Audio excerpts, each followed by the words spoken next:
You had no story when you went in there. If it's not a story, that means you don't have a pace car and you're not driving it around town. You put the thought in his head that I have some kind of a car. Lieberman gets so worked up, but it's great.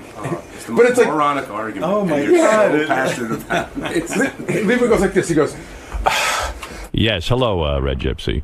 Oh, good morning, Howard and everybody. Good morning. I was going to bring up a couple of things, although, Eric just did that. I wanted to say one thing, that I was at AGT, and Ronnie was totally professional. This Ronnie, I got to tell you, he really is insane. I didn't hear the wrap-up. Gary played me a piece of the wrap-up show with Ronnie about this car, and I turned to Gary and said, I think Ronnie's losing it. What happened? Well, I mean, I don't even understand. So John Lieberman says, "Hey, Ronnie." The story was Ronnie got a new car. Ronnie blew up, and he's going nuts. And I mean, and he's arguing.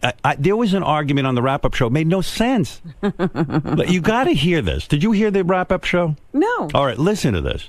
The story was you have a pace car that you're driving around town. What I had. That was the problem. That was the story, and that's what I went on the air with. I didn't have all the details. You came to me, John. You came to me and said, I heard you got a new car. And you didn't say anything about pace car, schmace car. You said, I heard you were fishing. Why does Ronnie care if someone says he got a new car? I don't even... So what if he's fishing? He has an objection to this whole thing. And that's what we do. In other words, that's how you get paid. The way we make money is that John Lieberman is part of the Howard Stern show. Why, you are losing your marbles. Why would you be upset about the guy saying you have a new car? Who cares? And the reason he's in the hall asking you questions is he's making you a part of the show. He's making you famous. And then you go out and do Ronnie's block party and you make money and you get to meet fans. This is all you dreamt of when you were sitting in the car. It's part of making you more compelling. You're going crazy. I've lost my mind. I want you to listen to the playback. I lost my mind. I got a new car. You had no idea what the car was. You had no clue what it was. I had from 3 different sources that it was a pace car. Sources, so I went on the air with it, and then you confirmed it. So what's the issue? What's the issue here? There's no issue. The issue was I confirmed it myself later on. You had no story when you brought it up. You had no story, John. Ronnie, you're almost like, I can't get through to you. It's like you don't have a normal brain. I have a normal brain. Listen to me. When you report, I confirmed the story with 3 sources, and then with you yesterday, by blowing me off, you confirmed it. No, I didn't. You said... I said nothing. What did you say? I said to you, I don't know what you're talking about. And then when I kept questioning you, you finally said, yes. What did I say? I have a car. We're playing the clip today on the news. I didn't say what it was. It corroborated what I had from 3 other sources. For 20 years already. So I went on the air with it because I was confident in the story. I had it from enough people. No, you weren't confident because you didn't know what the car was. Doesn't matter. I knew it was a pace car, and I knew you had it at home. Dude, why do I need to know the year? You're coming in with having them bring in different pictures, different colors. You're telling me the car's orange. You're telling me the car's pink. You had no clue. The structure of the story was true, and I stand behind it. Well, good. You stand behind it. I think it was bullshit. You don't. How is it? So it's not true? It's true now. Thank you. I said it was That's true. it. I said it was true afterwards. When Howard asked me, I said it was true. Not to you. Do you hear this argument? What are you doing, Ron? I don't know. And I was going to say to him yesterday, you got to calm down. You get upset about everything lately. And then he starts attacking me. He says, Howard likes his electronic devices. Yeah, I do. And if they ask me if I got a new one, I'll tell them. I don't listen. If John There's a difference between walking around and you got a new phone, right? And there's a difference between driving around in a car that stands out a lot, and I don't need people knowing it's me. That's all. I don't need people bothering me. You got a car that people look at, and now you don't want them to know it's you? To see it. Yeah, they'll see it, but they don't have to know it's me. They don't have to know it's me. Why buy a car that draws that much attention? Oh, here he is. I don't want to deal with him. There's John Lieberman. I don't want to have to deal with him now. You don't? Why don't you care? I can't stand him. Why? I can't stand the man. But Ronnie, he's part of the show. He's doing his job. He's a shit reporter. Is this on right? Yeah. You don't even know how to put a microphone on. It's on backwards, you idiot. Oh, dear. This is a different one than I normally use, boo-hoo. Ronnie. It's different than he normally You uses. have become such You're an ignoramus. You don't know what you're speaking about. You came up to me in the hall about 5 minutes ago. You say, I know who your sauce is. I know who your sauce is. It's a source. Yeah. I said source. You didn't ask Richie sauce. Wilson. Oh, ask Richie Wilson. What is the story with this car? Play what I did to him yesterday, how I made him blow up. What do you Play mean? that. What is that? This is it, no? When I said he was a shit reporter, how he went ballistic.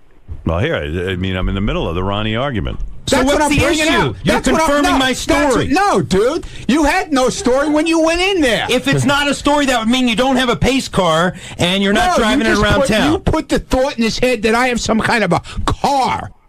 I don't know. I don't know which part you're talking about. It's right towards the end. I think that's all I have. They give me clips. Oh, he went crazy. I did not go crazy. What I was saying to you, Ronnie, they were falling out of his head, dude. I was making...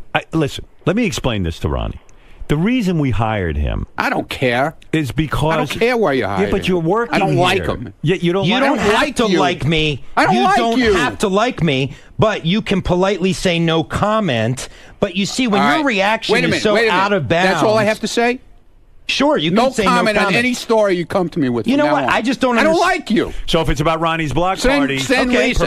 Send Lisa to me. I love Lisa. I will send Lisa. Fine, no more block party stories. Okay. And you know what is out of bounds? I've never attacked you in terms of your security job. I was just fucking with you like everybody fucks with me. I have never personally attacked you. You work on the Stern Show. You work on the Stern Show. Take your fucking medicine like I do. Are you kidding me, Mr. Hypocrite? Take your medicine. I take it all the time. Ronnie doesn't know what hypocrite means. You explain it. No, I don't. Sorry. All right, go ahead. Sorry. No, I'm stupid. Yeah. But I'm fucking stupid. You attacking my reporting is ridiculous, and I'll give you an example.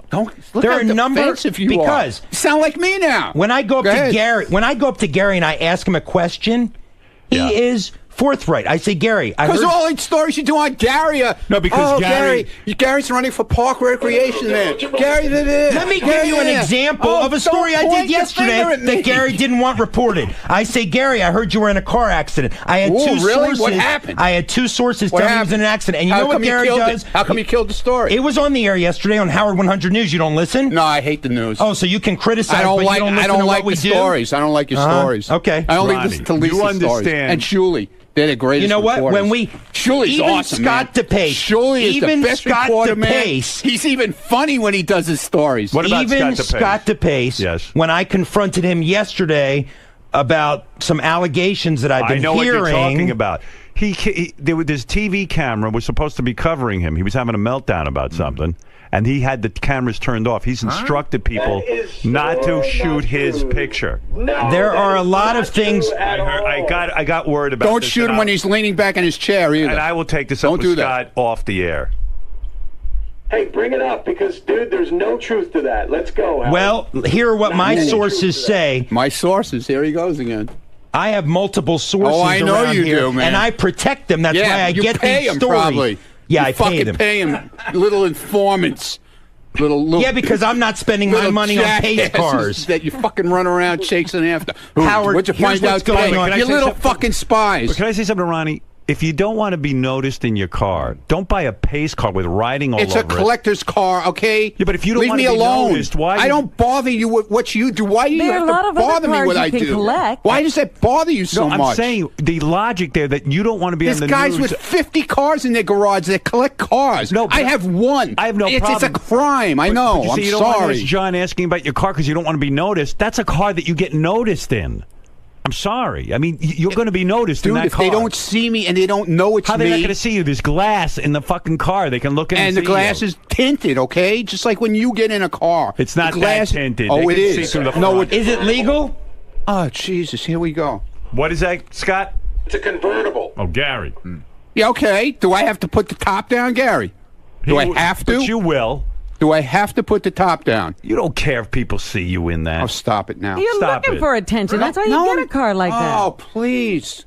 Okay, why have a convertible if you're not going to put the top down? Right. Yeah. Okay. Yeah. Here we go. I had to get rid of my. I had a convertible once. I put the top down. A guy jumped in the car with me, and I said, perhaps I shouldn't have a convertible. But I said to myself, it's silly to have a convertible if I can't put the fucking top down. So you got rid of it. Of course. Now he's saying he wants a car that gets attention, but he doesn't want the attention. Yeah, he doesn't want attention. You better do a follow-up story on that. Oh, we already got it. He already said that he'll refuse to tweet out any photos of the car. Right. And he wants to know who my source is so that he I know who your source is. You absolutely Who do is it? not. I ain't telling. Who? I know Why who it are you is. not I know telling? who it is. 3.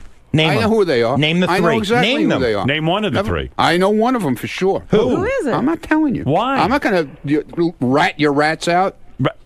I won't rat. What?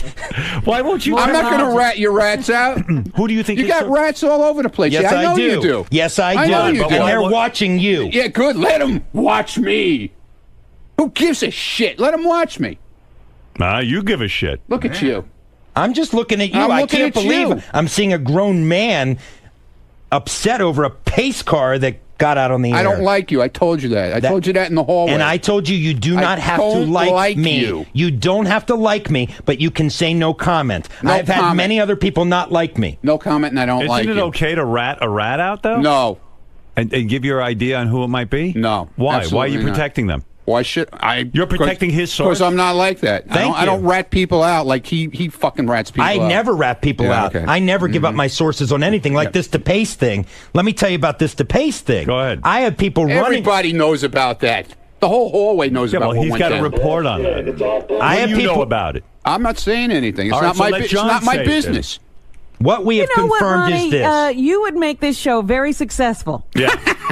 Ronnie, you don't understand. We need information so Okay, that good. we can have a show. All right. Well, then let him do it. Let him be the rat ass. Here we go. Scott DePace, Shit reporter. according to multiple sources. Sorry, I heard the Stinks. shit reporter comment it. Stinks. You're a terrific reporter. Don't listen to him. Stinks. Could I please get this Yeah, go story ahead. out before I really have to take action? Oh, ooh. Is that a threat or a promise? No, I'm talking to Howard. Go ahead. Excuse me. Be my Go guest. ahead.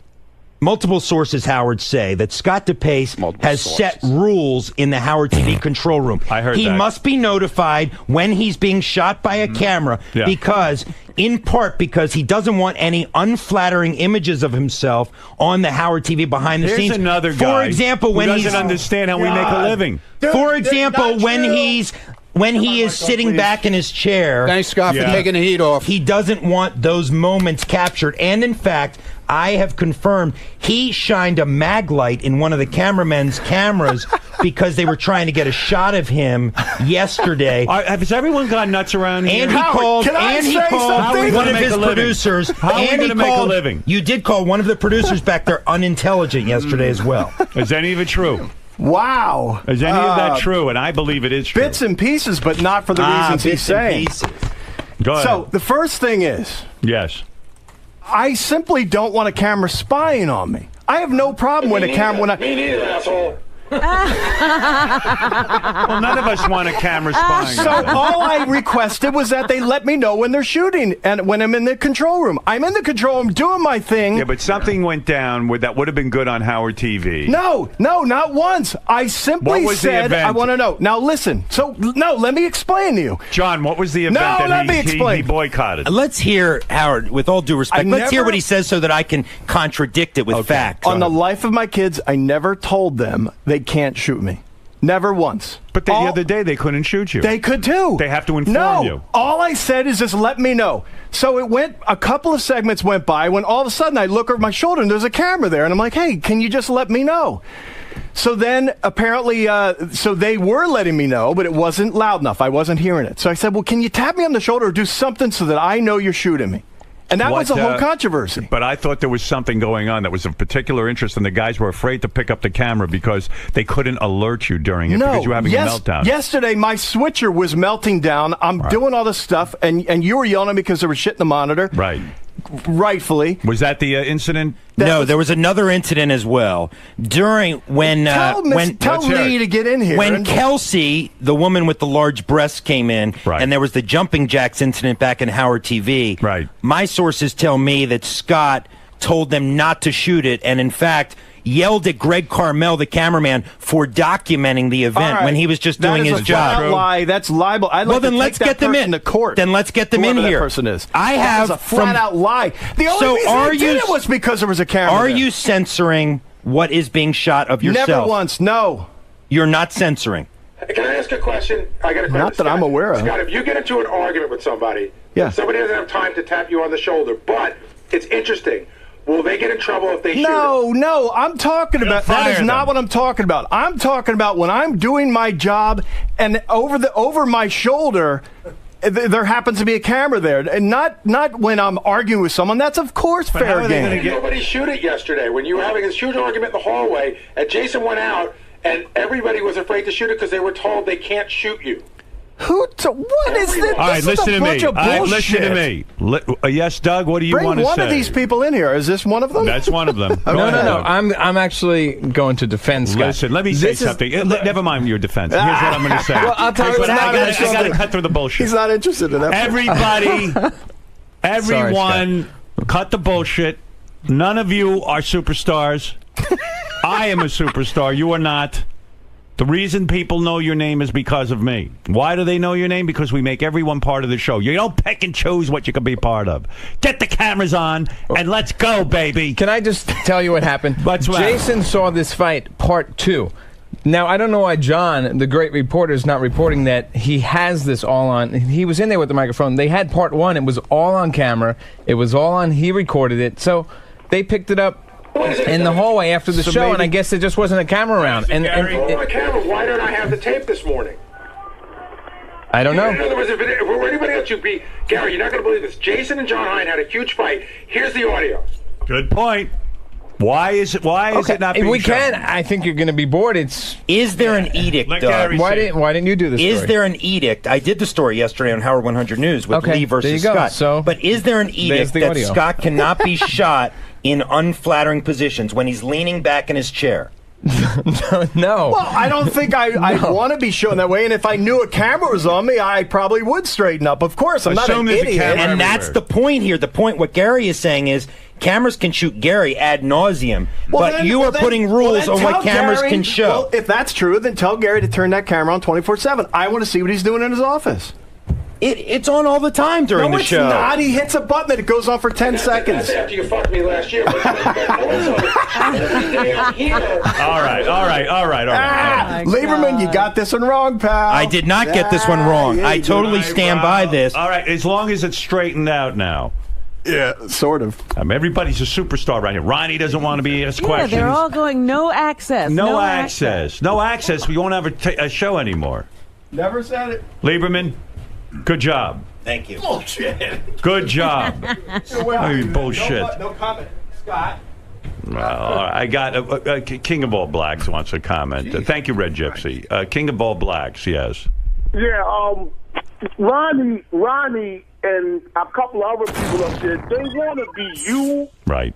But without the criticism, right? Like, they just want to chill and be a superstar, but they want to be you, like, because it seems like you don't get any criticism from people, right? So they want to be like you, and, right? And what's going to happen eventually is that they're going to grow a hatred to you, right? King's on track with this. Yeah, you know I'm always on track. Not always, but this time you are. Yeah, I was like, boy, he's making sense. Yeah, I mean, look at this guy. All of a sudden, he's making sense. How's my phone sound? A phone not is that great. It's not great. I don't know why, but thank you, King. All right, Mark, you have the last word on this, and then I really do have to take a break. And then we'll do a nude workout and a lot of other things, Robin. If you can undress during the commercial. Yeah, okay. Yeah, smart. Everybody else, too. Yeah. Not just you. Oh, what is it, Mark? I love you, Howard. I got to say, Ronnie seems to be a bit insecure. I think he realizes he might be in over his head, and he's pedaling desperately to try to keep his head above water. That might be why he's so offensive every time he thinks someone's attacking him. Yeah, he goes on the offense. You're right. I mean, guy says to me, "Did you get a new car?" He's like, "Oh, get a new car. Fuck you, you asshole." Yeah, I mean, but the cursing. You brag about that, wouldn't you? I mean, shouldn't that give him bragging rights? Sure. Why not? Listen, Ronnie says Howard has his things. He likes new electronics. If Lieberman says you got a new phone, yeah, I got a new phone. Hey, Howard, and he talks about it. I can almost understand why DePace would be kind of ticked off. He just doesn't, he doesn't want unflattering pictures of himself taken. I don't think that's right that he makes that edict, but that's his edict. Yeah, he certainly takes unflattering pictures of us. I don't understand the Ronnie thing even for a second. Yeah, well, no. I mean, Ronnie wants to be a judge on the intern beauty pageant. Ronnie wants to come in here and help out with Kelsey and the bathing suits. But the other part of that is also allowing yourself to be exposed in other ways. Absolutely. I don't get it. Well, the best is I bought a car that everyone will look at, and I don't want them looking at me. Yeah, he doesn't want attention. So either he's crazy or he's retarded. He's got to calm down a little, and you know what it is. He's getting very big with his Ronnie block party. I think he needs some psychotherapy. That's the problem. You're getting a little. You got the Ronnie block party. Right, Fred. What? I'm crazy. I told you that. I'm just really trying to understand this, Ronnie. I don't understand like the venom towards Lieberman. I mean, Lieberman's just doing Fuck his Lieberman. job. Why? He's a shyster reporter. I don't like him. He's a what? Shyster. A shyster. A shyster's I don't a like lawyer. him. You know what a shyster is? Yeah, I know what a shyster. What is a shyster?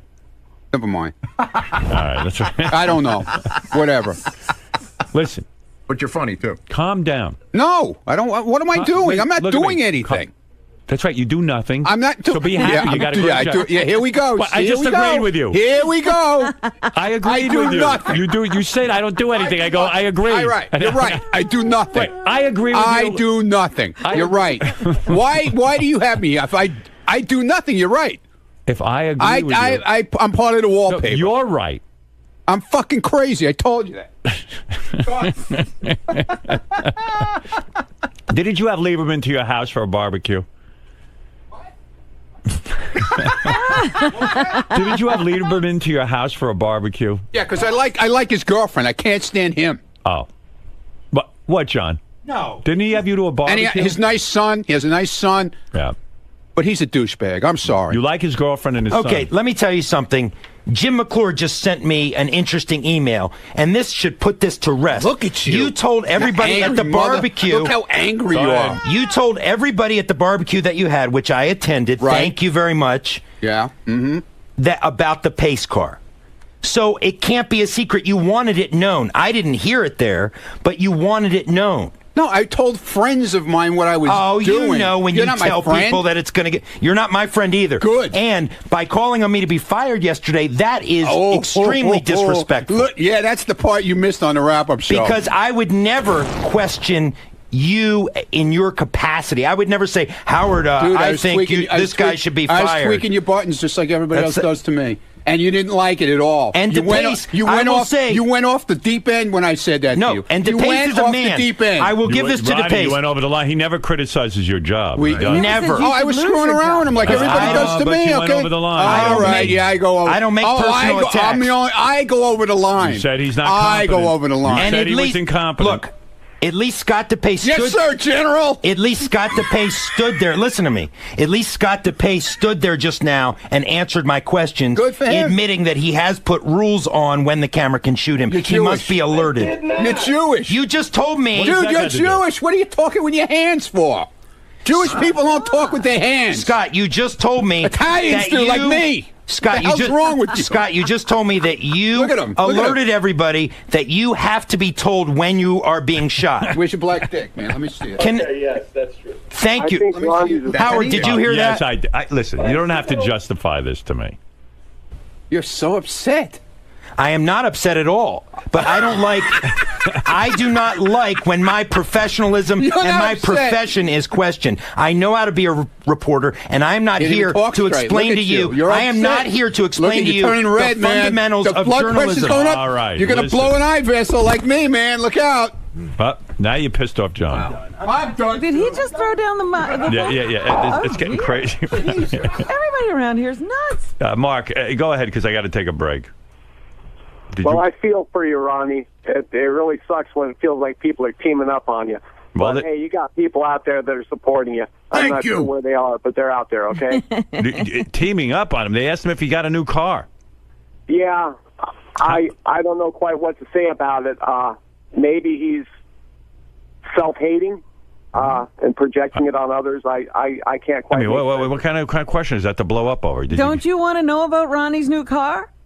Yeah, but He certainly doesn't want me to. That's why I'm on for But he's driving around in a pace car. I mean, he's not in the Indy 500. That's like waving a flag. I mean, that's like me going out in my Fartman costume saying, please don't comment on what I'm wearing. It's like skywriting and saying, please don't read the note. Right. I mean, what is that? It's like a woman walking out with Band-Aids on her nipples I'm and saying, walk don't out of stare my at my house. tits. I'm going to walk out of my house naked and then say, please don't comment on it. I mean, what is that? Yeah, Matt, go ahead. Yeah, if Ronnie can't handle jokes about his pace car, how's he going to handle all the jokes after Richard blows him? Because even if Ronnie takes the joke, he's going to get jokes about it for the rest of his life. All right, thank you, Matt. You had the last word on that. I'm telling you, we're getting into a weird area with those two in a funny way. So it's out there. So Ronnie's doing this weird move where Ronnie's just leaning against the wall, and Ronnie's at the far wall, and Lieberman's over here by the green room, and they're just yelling at each other. And Ronnie's like the guy in the movie, like the gangster, like flipping the coin. He goes, "You're a shit reporter." And I don't know why, but Lieberman goes, "Fuck you! I'm not a shit reporter." I'm telling you, it's getting weird. Oh my god. Do they know that? It's completely repetitive, by the way. Like you could go out there an hour, and the conversation will have not changed at all. Started up again. It's like that Star Trek. But Ronnie has figured. But here's the funny thing: Ronnie has figured out if he calls him a shit reporter, it gets under his skin. Right. But Ronnie can't. We talked about this on Rapid News. Ronnie doesn't understand how you rile him up to get under his skin. He doesn't. No, he doesn't like me. I go, but you don't really not like Lieberman. You're just fucking with him. He goes, I know. It's very interesting. John, why did you finally crack with this Ronnie nonsense? What pushed you over the edge today? Calling me a shit reporter. I only speak the truth.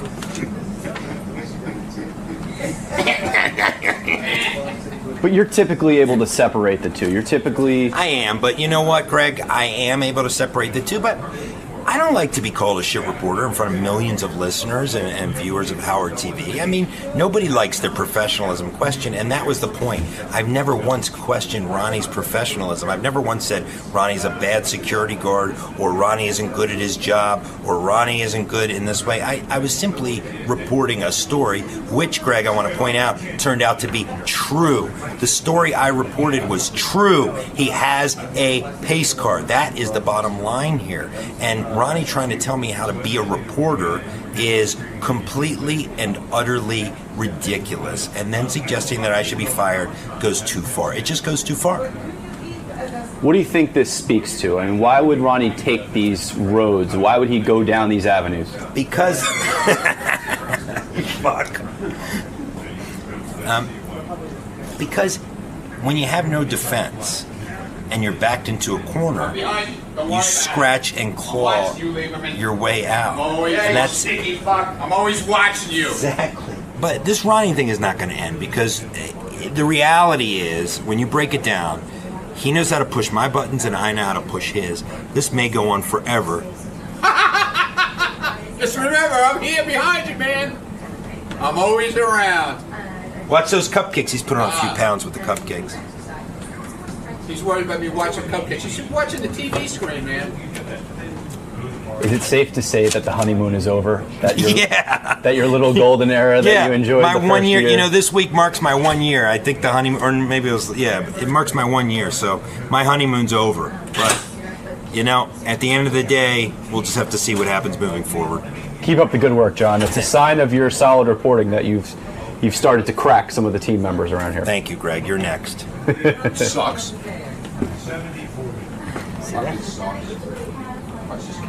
Ronnie. Yeah. You get a special kind of kick out of when you get a rise out of John Lieberman or any of the news reporters. You know, everybody's got their guy they pounds on around here. I'm one of the guys that gets pounded on by everybody. So you know what? I like giving it back now. I like it, man. I'm pounding. No more punching bag. I'm pounding, man. You're doing the punching. I found my punching bag. And now I know how to get to him. Mm-hmm. I know how to get to him, man. Could you close that door, please? Why did this story in particular get to you? I mean, there have been far worse things reported about you than having a pace car. I just want to be left alone. Leave me alone when it comes to that. But don't you Do you want people following you around the fucking street? Well, of course not. But don't you think... I mean, I don't mind. I like people. I like doing the comedy shows. I like going out there and seeing everybody. But I don't need them following me around in my car. Do you get my point on that? Do you not like Do you get my point on that? I thought that was a rhetorical question. Do you get my point? Yes. That's all I'm asking. Yes. Do you get my point? Yes. Never mind. You're like the rest of them. But why did this story in particular really set you up? There have been far worse things. I just told you. What don't you understand about that? I guess I didn't get your point. What don't you understand about that? Yeah, I guess I didn't get it. I guess not. Have a lovely day, please. All right, Robin, let's hear from John Hein. John Hein, what's on the wrap-up show right now? Scott DePace denies that he must be notified when he's being shot on camera. Yeah, everyone's got rules all of a sudden, but we're going to clear all that up. Edict in these parts. Just keep I am the boss around here. Keep a camera on him. That's it. No more rules with it. Everyone has special rules. Tim all of a sudden goes, don't tweet this, don't put this on. This one, Doug Goodstein has the rules. Everyone's got rules around here. This is how we make a living. If you don't like it, you should work somewhere else. So can we put a camera on you when you don't realize it's there? There's a camera on me all the time. No, but when you don't. When I'm doing the show, during the show hours, there's a camera on me all the time. That's it. Wait, what do you? I never once said it can't be. I just want to know when it is. It's on you now. It's on you all the time. Now you know. So how can you not know? It's on you all the time. So, all right, and now you know. That goes for everyone, right? I could just walk up behind him with a camera. Anyone here? Sure. At any time I want. That's what we do all day. What do you think we're doing? What do you think's in the halls with Howard TV? You work for Howard TV. There's a light on and you know that it's there. This is totally hidden. What? Hidden? Get out of here. Scott, when there's a what camera, show do you work for? The studio is not lit, so whenever there's a camera on, it should be a light on. No, that's where you're wrong, Gary, because I can't. You don't see it as a camera? I can't see the monitor. All right, listen to me, Scott. I'm going to explain it again. It's so simple. There's a camera on you all the time. Now you know. I installed my own camera for that. I don't want a camera sneaking up behind me. Hold on. We work on the Howard Stern show. We have cameras on. You work for Howard TV. The director, not a. The director. You ever watch the Academy Awards? They got a fucking camera on them. I'm the producer, and Lieberman's there. I'm the producer. Lieberman's a news guy. Lisa's a news person. Fred does everything, and we all participate in the show. And Scott, if you do that, that means everyone else does that, and then we don't have a show. And Howard TV doesn't have a channel, and you got to go find a new job. Why are you different? Put the camera on Gary full time then. I want the camera on full time. But we're not saying put it on you full time. We're saying when something interesting is happening, like in the hallway when two people fight, there's no light. You know what? He clearly doesn't understand how he's paid. No, both of you guys don't understand. I fully understand. I've never once said no. Scott, the camera is on you during the show. That's it. Here's what it really is about. At any time. I want to see. How do I know if Gary's doing It's on all the time. Can Gary's be on all the time? Why is it about me? It's about you. We have a camera in the hallway. They run around with it all the time. Gary. Here's what this is about, Howard. I'm going to tell you right now. This is what it's about, which is the stupidest thing. Sometimes when it gets late in the show, Scott slouches in his chair. Right. You're like way down low, like almost like he looks like he's falling asleep. And he does not want to be shot like that. And he's told people, don't shoot me like that. Shoot him slouching in his chair. I want to know when he's slouching in his chair. That is not what and the camera is now on, and it will be turned off. And you have it wrong. The camera is now on. In fact, if you look behind you, there's a cameraman. Take a look behind you. There he is. There's your cameraman. His name is Jason. Oh, it's a big fat guy. Yeah. Give me your best. The camera's now on, and it's going to be turned off in 2015 when there's no Howard TV and there's no more Howard Stern show, and then everyone will go get a new job where there's no camera. Okay, I swear to God. Don't slouch in your chair. I'm sneaking up behind everyone with a camera. I'm going to find stuff. Good. I'm going to see. Go ahead. Doing stuff. Good. I can't wait to see it. Will, Howard TV fans will love it. Yeah, you're going to get a lot of tape. Thank you. Gee whiz, he doesn't know the camera's on? Scott, real quick. What's Howard not understanding about your... Oh my God, fucking everything. Everything he gets wrong. It's unbelievable at this point. He doesn't understand that, you know, this is a 5-hour show. And to have a camera sneak up behind you, I'm not into. And you know what I'll do? To punish him, I'm going to clam up. And they're going to get nothing out of me. How about that? Well, explain what you're doing. I mean, right here, you're having to pay attention to monitors. You're not able to know what you're trying to say is you're not able Thank you, because see. You're helping me out. You don't have the visual cue of a light coming up behind you because that light would impede you from doing your job. Right. Just like if my light or Rob's light impeded one of them from doing their job, they require us to turn it off. Yeah. Like if I did this to you, you couldn't shoot me. Could potentially ruin my lens. So, it's a sneaky thing. It's basically having a hidden camera on me all the time. So I don't understand why it's different with Gary. Why can't he have a camera on him all the time? And let me see if something is interesting or not. So, what do you do? I don't get it.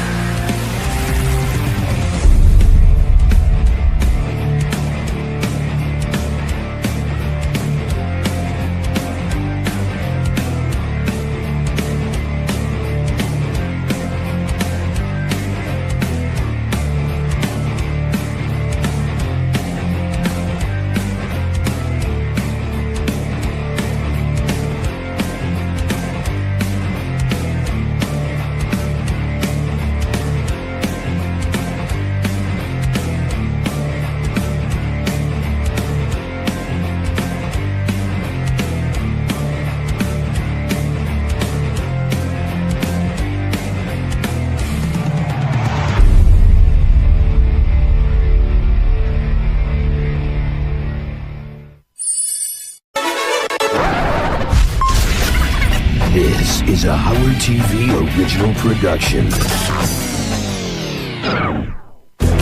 On this episode, see what happens when Stern Show staffers get thrown under the bus. What about? No one is safe. Do you feel as if he threw you under the bus? Give me a fucking answer. That is a bunch of bullshit. I would guarantee. I'll say. What's your problem? Testing 1, 2. Baba Booey. Yeah. Oh yeah.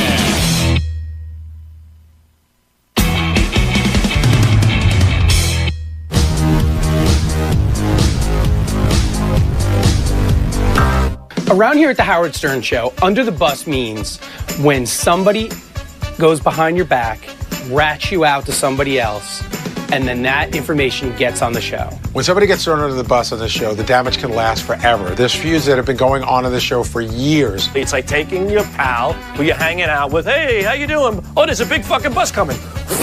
You're right under it. Didn't see it coming. And that's what it is. It's the element of surprise in a scummy way, but funny way.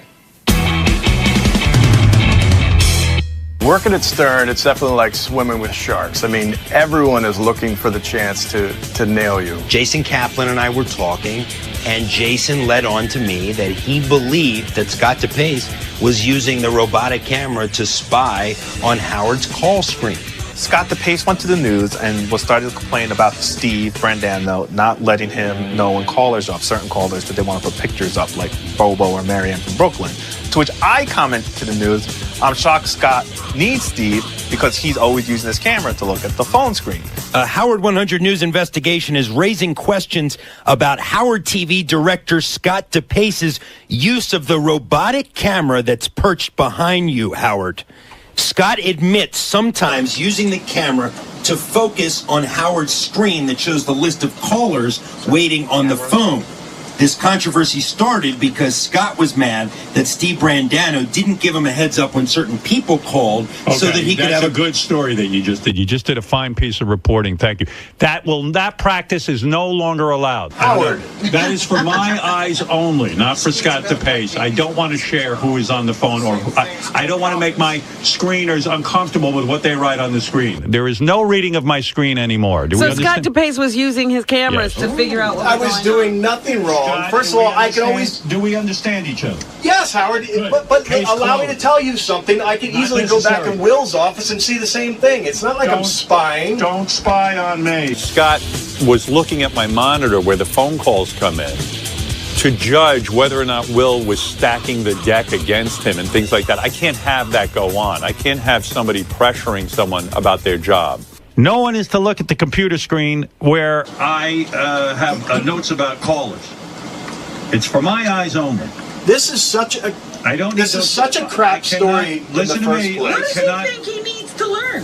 One of the things that we as a crew have done in the past, which is simply take one of the cameras and look at Howard's call screener, just so we can see what callers are going to come on, and I can get the pictures prepared to use in my caller boxes for the viewers. This story is a hard-hitting, factual case. You admitted it, Scott, on the phone yesterday. I told you trained if the we had robotic done it. camera on Howard's call screen. Those are the facts. I didn't read anything into the facts. The facts are that you trained the robotic camera on Howard's call screen occasionally, in part to see who's calling in about you. How can you dispute that? How is that? What about that is not factual? What is first of all, I didn't hear what half of what you about said that because is I not was running down there. But I explained to you 10 times that if we had done it maybe 10 or 20 times, maybe once I looked. He's using the tools that we give him for the show so he could spy on the show, and that's just not a cool thing. I spoke to the guys who work the phones, and I said, okay, so tell me, guys, how many times would you say Scott has called you because he's seen a call on the screen about him, right, and he's complained about it? And they said 10 to 15 times. That is a bunch of bullshit. I would guarantee. What a maniac! He was like Herman Munster. He's like, no. He's got real evidence. Here's a guy who's been made fun of 1,000 times and been called an ape and gorilla and a beaver, and now he's going to make fun of me. Whatever. I would prefer that you not train your I don't train camera. anything. Usually it's Phelan doing it on his own. He started to bring my name into it, saying that, it's mostly me that looks at the monitors, not him. And I guess he was looking for some heat off of him. 9 times out of 10, when I see something on the screen, it's not because I asked to see it. It's because Phelan had done it, and I happened to see it. Do you feel as if he threw you under the bus? Yes and no. He got my name out there, which is nice. Anybody that follows me on Twitter, that's Bry Phelan, 121212. But I don't get offended or upset like he does. So, there's a way to play it. And if you don't say anything, then nothing becomes of it. When you start throwing your hands up in the air and start banging the studio around like a 5-year-old, then you're going to get called on it. I was interviewing Brian Phelan. Yeah, what did he say? I know what you were interviewing about. Me supposedly throwing him under the bus. I didn't throw him under the bus. I just stated a fact. Okay. Yeah. It's the end of the story, right? It's your ass. You're getting run over. Phelan's just waiting for another bus, all right? It'll come to him. Don't worry. But take it like a man. That's what he said. He said, I can't wait for Scott to find out Jason leaked the story. Leaked it? Yeah. I don't know if it's leaking when you go right up to the news and say, hey, you guys should do this story. Jason doing that's a home run. That's why Jason's a good guy. He comes to me with stuff that I know is going to work on the air. I just reported on something I noticed, and Howard told him to not look at the screen anymore. So clearly Howard thinks he doesn't need to look at the screen, and that's good enough for me. You said there's that guy Vinny's on the phone. Right. He's saying something mad about me. You know within 30 seconds when it's up, so you scan it and you complain when people say bad stuff about you. So what? Where's so the give me lie an example. there? What do I say? I just gave you an example. So I say, don't. Hey, Will, please don't put that guy up. You say lower the phone call. Fucking ridiculous. Well, you're gonna call me a liar. You call me a You liar. are lying. Okay. You're totally lying. I'm not You've never lying. done that. I was so mad at Jason, I decided to take what little things that I had on him and turn that into a news story. I was in the coffee room, and the interns said they're getting 2 cups back. Are these Benjis again? Because no, I already got Benjis. These are for Jason. Are you sure they're for Jason? Well, I don't know, but that's why you need to verify and then tell Howard. Because that's Howard great. anything. Oh, come on. I'll throw my people under the bus. You throw me under the bus? Here's the story. Okay. I've witnessed more than one occasion Jason having interns go back and get coffee for him.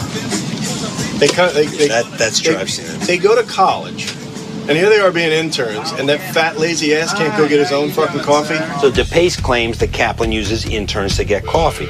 And the fact of the matter is, Kaplan does use interns to get himself coffee, along with other members that are actually in the studio. Guys, who knows how to get coffee? You got 2 large black coffees. Hey, when you make them, how many little cups do you use? All right, use 2 per cup, okay? Yep. Thank you. No problem.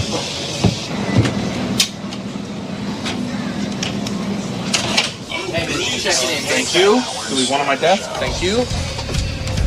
But then what happened was DePace took it a step further and said, I'm not sure that Kaplan's boss, Gary, would feel very good about him sending interns out for coffee. So, of course, then I go to Gary, and it backfired on Scott. You're Jason's boss. What are your thoughts on Jason having interns bring coffee? Well, my first thought is what goes on in my office is none of Scott's business, so he shouldn't comment on it. And I know that they send interns out to get them breakfast every morning. So, you know, he should figure out how to direct the show instead of figure out what Jason's up to. This is part of this escalating war between Jason and Scott DePace. Scott was also claiming that Jason is misusing his power by sending interns to get coffee for him.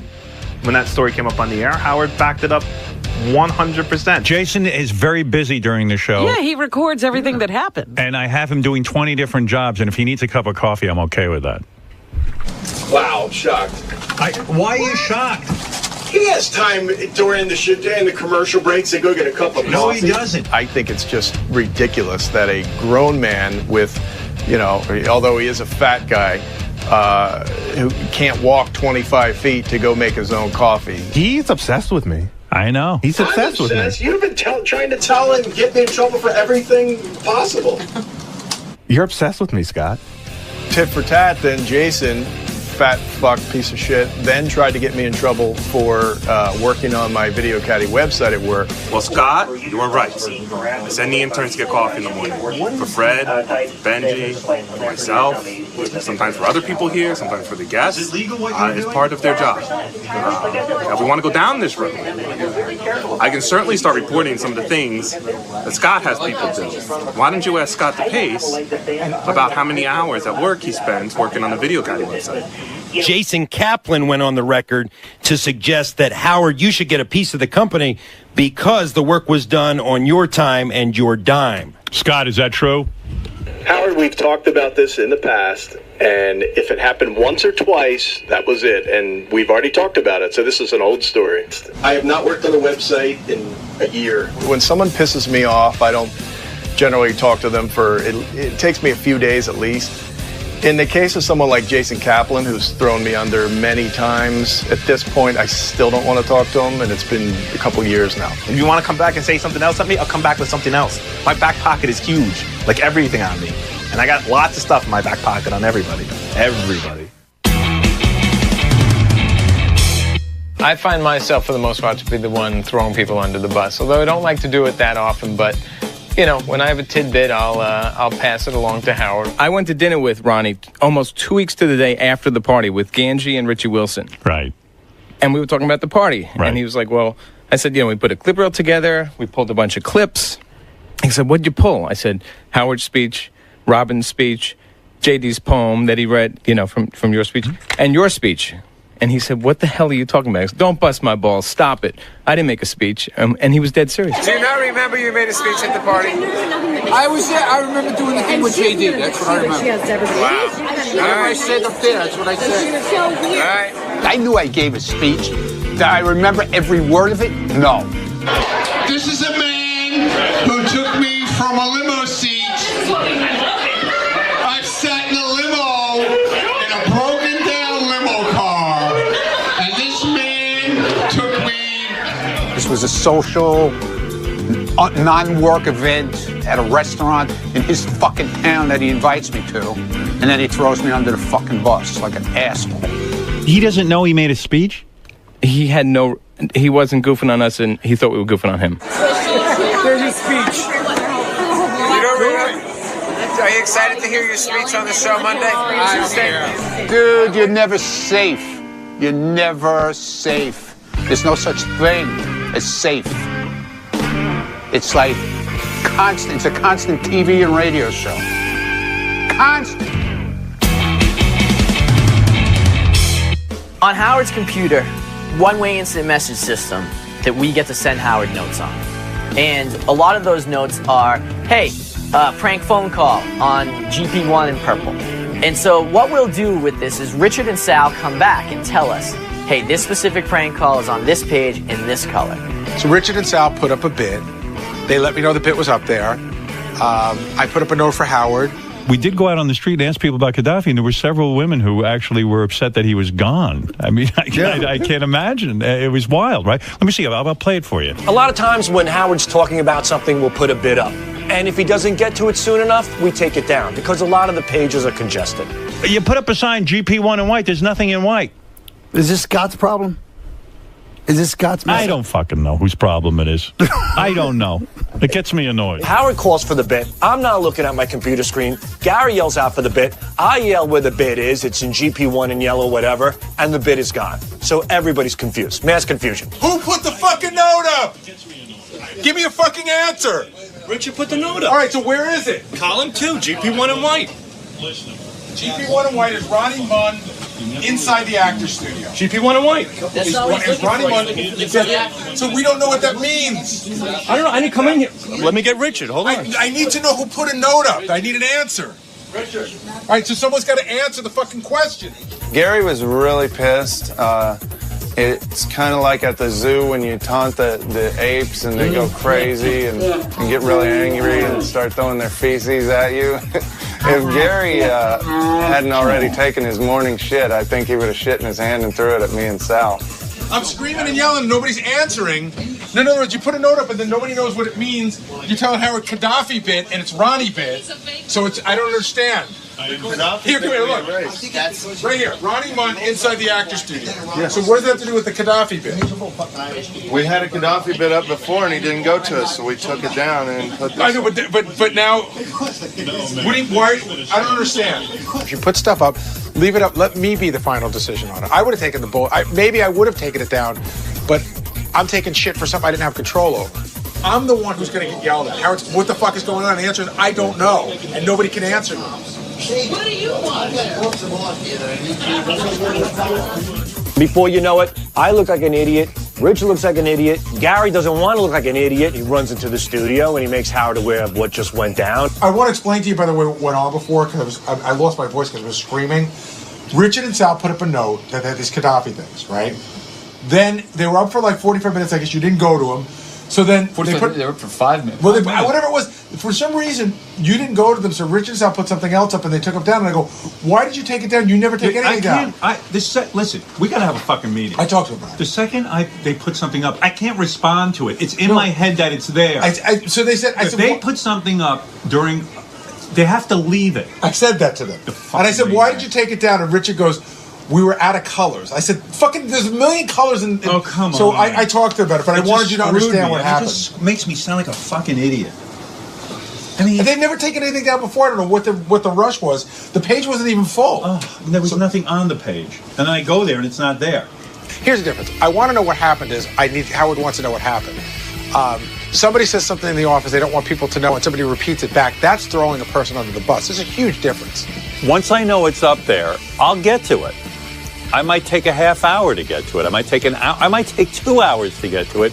What is the rush to take it down? So once you put it up there, leave it there, and then take it down after the show if I don't get to it. When we screw up, it hurts. It hurts big time. Just to keep this from happening again, when we put a song or anything up for Howard to play during the show, we don't take it back down until after the show. The great thing about having TV cameras here at all times is it no longer is a matter of hearsay. There's actual video evidence that somebody did something stupid. So Gary and Howard were talking about how Gary botched the vacation schedule and he miscounted. I'm in a phone conversation the other day. I go, "Gary, okay, if we work this week and we work that week, blah, blah, blah, blah, blah." He goes, "Wolf, okay, now you have to be quiet. I'm going to count the days that we..." I can count? Boom, a trigger went off. We have a piece of tape that we got like maybe a year and a half ago of Gary holding up 4 fingers but saying 3. He goes, 3. We got a great clip of Gary counting wrong. Every single, you don't even know where you have to be. Yeah, I know the clip. We come back here. Yeah, we have that ready to go. He counts to 3, but he holds up 4 fingers. So I'd like to plan a vacation too. Good, plan it. Fred needs to put up audio. I'm thinking about going to Costa Rica. Howard TV has a funny clip of Gary counting wrong. What? Yeah, let me hear that. I'll go over here and figure it out and come back with a number. What do you need, a calculator? That's how he does my vacation. It was 1.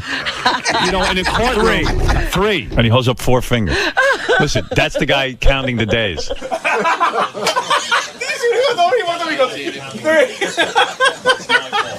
Do I like doing this stuff? No, but is it part of my job? Yes. And Gary would have done the same thing to me, I'm sure. That's why we're here today. Did you see 4? He says 3 and he holds up 4 fingers. That schedule went. I want you to know that schedule went through. Robin, 3. I don't really remember it that much, and it doesn't seem to bother me that much. When someone says you have 3 vacation days and holds up 4, it means they're confused. So, I don't know.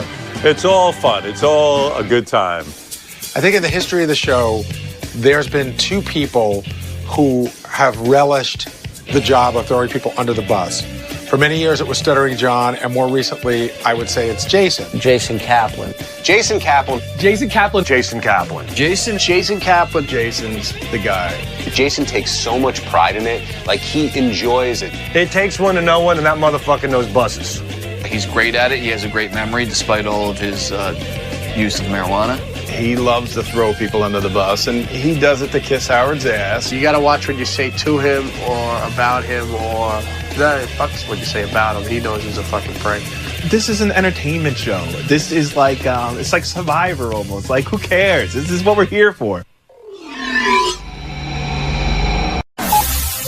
This is the best of the wrap-up show. A recap and behind-the-scenes look with John High and Gary Dell'Abate. The best of the wrap-up show begins now. Hey everybody, it's Shuli, and on Monday's wrap-up show, tensions were running a little high. People came in, were already planning their escape for Tuesday and Wednesday, and Howard called them out on it, and I jumped in as well. And some feelings were hurt. People were on edge. They were not happy with me, and I had to go into the wrap-up show and defend myself for trying to be funny on a comedy show. Go figure.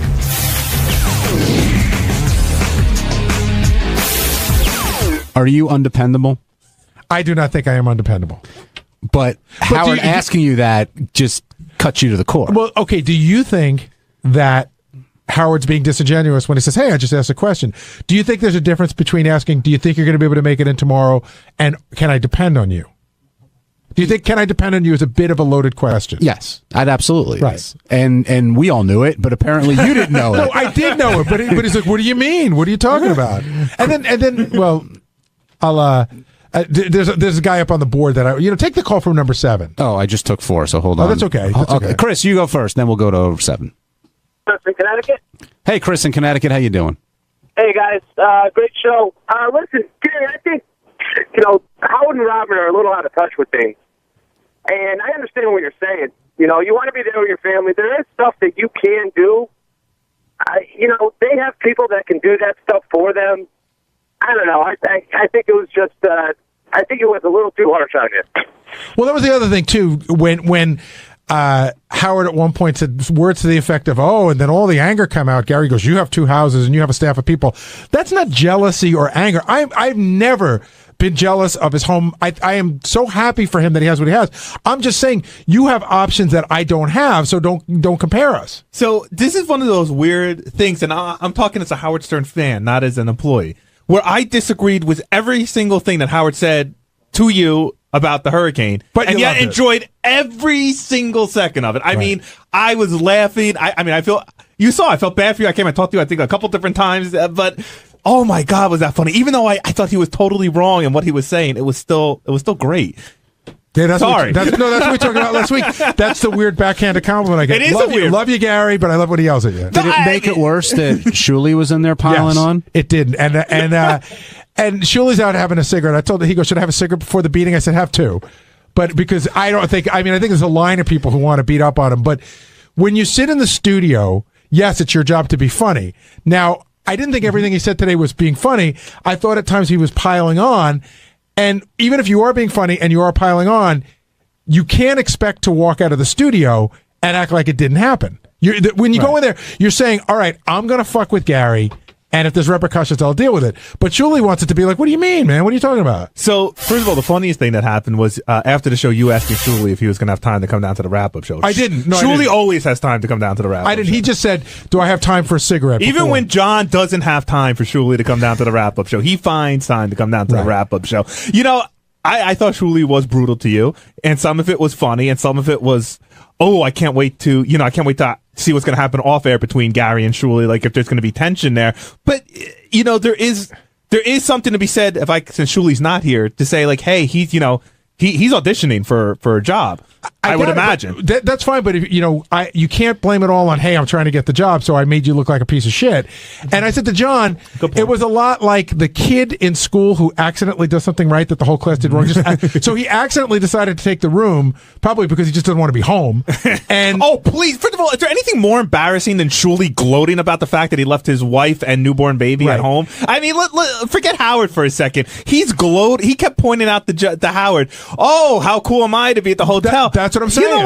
You know what, Shuli? I don't think you look that great. He goes, hey, I'm going to be here. I'm the good guy. And I found that annoying.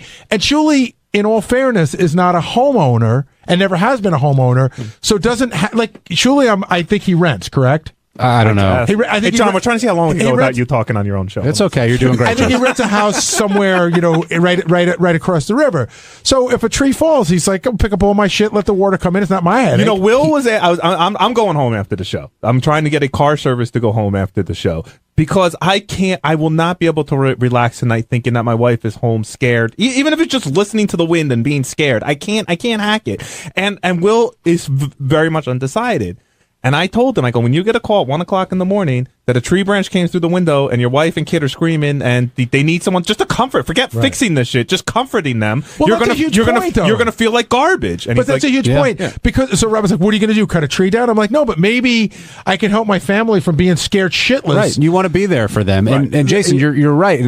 But Will also is thinking, am I not dependable then? Am I letting the show down because everybody else is coming here and braving whatever they're braving and staying in the hotel in the city? Who's staying in the hotel? Everybody who came in. No, we all. I don't know who's staying in the hotel. Shuli. Shuli's the only one, and Tim lives in the city. Tim lives in the city. I think Brandano's staying. Yeah, he's staying. But he's got nobody. JD and I, and that's true. JD and I have you have nobody. each other. Yeah, exactly. I think the question is who with the family is staying in tonight? Nobody. Can I just tell you, if I didn't have a wife, holy shit, Tim got us sweet fucking hotel rooms. I mean, 30th floor suites with huge beds and internet. Yeah, in fact, I almost came in last night and I told Janice why don't you bring Janice in? It would be more fun.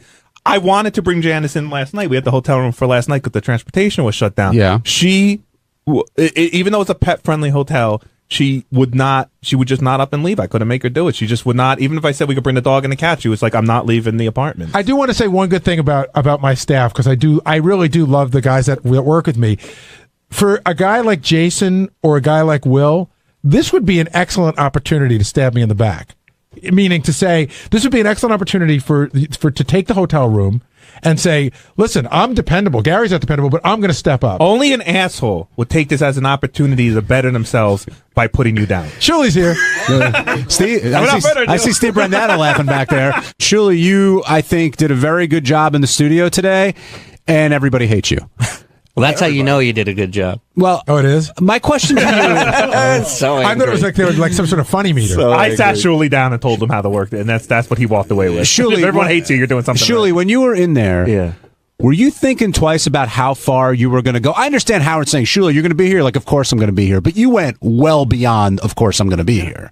Well, listen, it comes down to the age-old scenario, which is there are no guests today. So we definitely become the guests on the show. And somebody's going to get their shot, whether they want it or not. But that's not the question. That's a cop-out. That's not the question. Isn't, yes, there were no guests today, so I'm in the hot seat, Ronnie's in the hot seat. How far you go doesn't depend on whether we have a guest or not. But since when do we set up? But Gary, since when are there limitations on how far we go? No, there are no limitations at all. Okay, so then what's the problem? But do you think there are there going to be repercussions? I mean, there were with you and Doug when Doug busted your balls on the air, whether it was funny or not. You were pissed. About with the baby clothes? Yeah, were we allowed to even say that? No, I don't know. But I'm just saying, like it was something that happened on the air. No, absolutely. Listen, I knew I pissed you off, But going back to the first time I sat in for a week, I pissed you off before the show even started. And I came to you right after that and I said, Gary, I'm sorry. I don't know what happened. I got into this goofing mode with the guys. And you said, if you don't do that, then you're not doing your job. Absolutely. But it doesn't mean that I can't get pissed off at you. And that's fine. You're entitled to. But I'm just saying, it's the same thing you told me not to shy away from last time. I thought you were being a big, I'm trying to think of the right word, like a jumper on, like you shitster. No, you accidentally did something correct by taking the hotel room, and you were going to rub it in everybody's face. Well, because it wasn't easy for me to leave last night either. Well, I imagine everybody. Easy. No, it wasn't at all. But at that point in time, when he's busting your balls, it's, I'm adapting to the situation. I'm not going to sit here and go, yeah, I had a long talk with my wife and it was up and down whether I left. He doesn't want to hear that. He wants to hear jokes about you. Yeah, but some of them weren't jokes. That's my point. Well, there were jokes at times. Some of them were like, yeah, I'll be here tomorrow. You can depend on me. And that's just not a joke. That's just being a dick.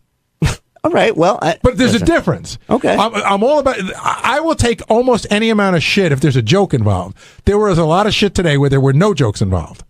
By me saying you can depend on me that I'll be here? That's me being a dick to you? Do you think it's funny? Well, I didn't think it was intentionally being an asshole to you. I think maybe you got pissed off at Howard, number one, and then as usual, everybody piles on, and I'm the new guy piling on, and it's easy to put the blame on me. I'm not blaming you. What you said is, listen, Gary can't be depended on, but you can depend on me. I'll be here. No, that's what your boss said, can I depend on you to be here? And you said no. And then I just jumped in and goofed. And then a couple of times after that, you unsolicited volunteered, I'll be here tomorrow. I'm just busting balls, Gary. I mean, and I'm just saying. Okay, and if you want to be mad at me for it, I understand. If you want me to apologize to you for making jokes, then I don't know what we're talking about here. You're just telling me you're pissed that I'm a dick? But do you think that you could just do that in there and walk out and everyone should go, oh, it's just a show? No, not at all. Not at all. I'm pissed at you. Okay. And that's what it is. Okay. Now, Ronnie, you go. Fuck him. Now, Ronnie, you were really pissed off today at Shuley, but I forgot why. No, what do you mean really pissed off? Like you were genuinely like Gary's angry. really pissed off. No, he said that I'm here. I've been here with everything, through every fucking thing you could possibly think of, blizzards, fucking 9/11, everything else, and this guy to come in and start ranking on me now because I'm not sure if I can cross a fucking bridge tomorrow. Shut up, John. I'm not talking to you. Don't even open your mouth. I see you going for the microphone. Mind your business. That's John Lieberman he's talking to. Yeah, exactly. That's right, you. So you're upset with Shuley because he questioned your professional? Yeah, you know or what? dedication. Yeah, I got a house too that I got to worry about. I got so do I. I don't have a house. I have a 2-year-old. You have an apartment. Excuse me. It doesn't matter whether it's a fucking apartment or a house. The odds of something getting flooded and shit falling and trees falling are just as much a reality for me as it is for you guys. That's your decision. And I made my decision. Okay, good. And if I want to comment on it, and if you weren't sitting in on the show this week, you wouldn't be fucking worried about it. You'd that's be your home. opinion. You That's would your be opinion. home. You don't know that. Oh, I know it. Oh well, then get off my case. No. All right, then don't tell me to get off your case. All right? Never. John Lieberman, what do you want to add to this? Well, Ronnie took the words out of my mouth. I mean, Ronnie brought up the fact that he believed that Shuley would not come in today or tomorrow if he weren't in studio. So, Shuley, the question is, would you be here if you weren't in studio, if you were simply reporting the news? Here's what changed my mind. I was torn yesterday about whether or not to come in because the reality of it is I would have been out. Why were you torn, by the way? Because I know I wouldn't be able to get back home most likely until Wednesday, maybe even later. And I got a wife who's sick. I got a kid, 2-year-old, who's sick. Screw them. And they're getting ready to face, blackouts and who else? What else? So I said, listen, I don't know what to do. I called Tim. I said, what do you think I should do? Don't stay with your sick wife and kid. And Tim said, listen. Be smart. Go to a hotel room. Yeah. I get it. I'm not JD, Jason. They're going to work here. But so I said to him, what do you think I should do? And he said, well, Howard said he's working.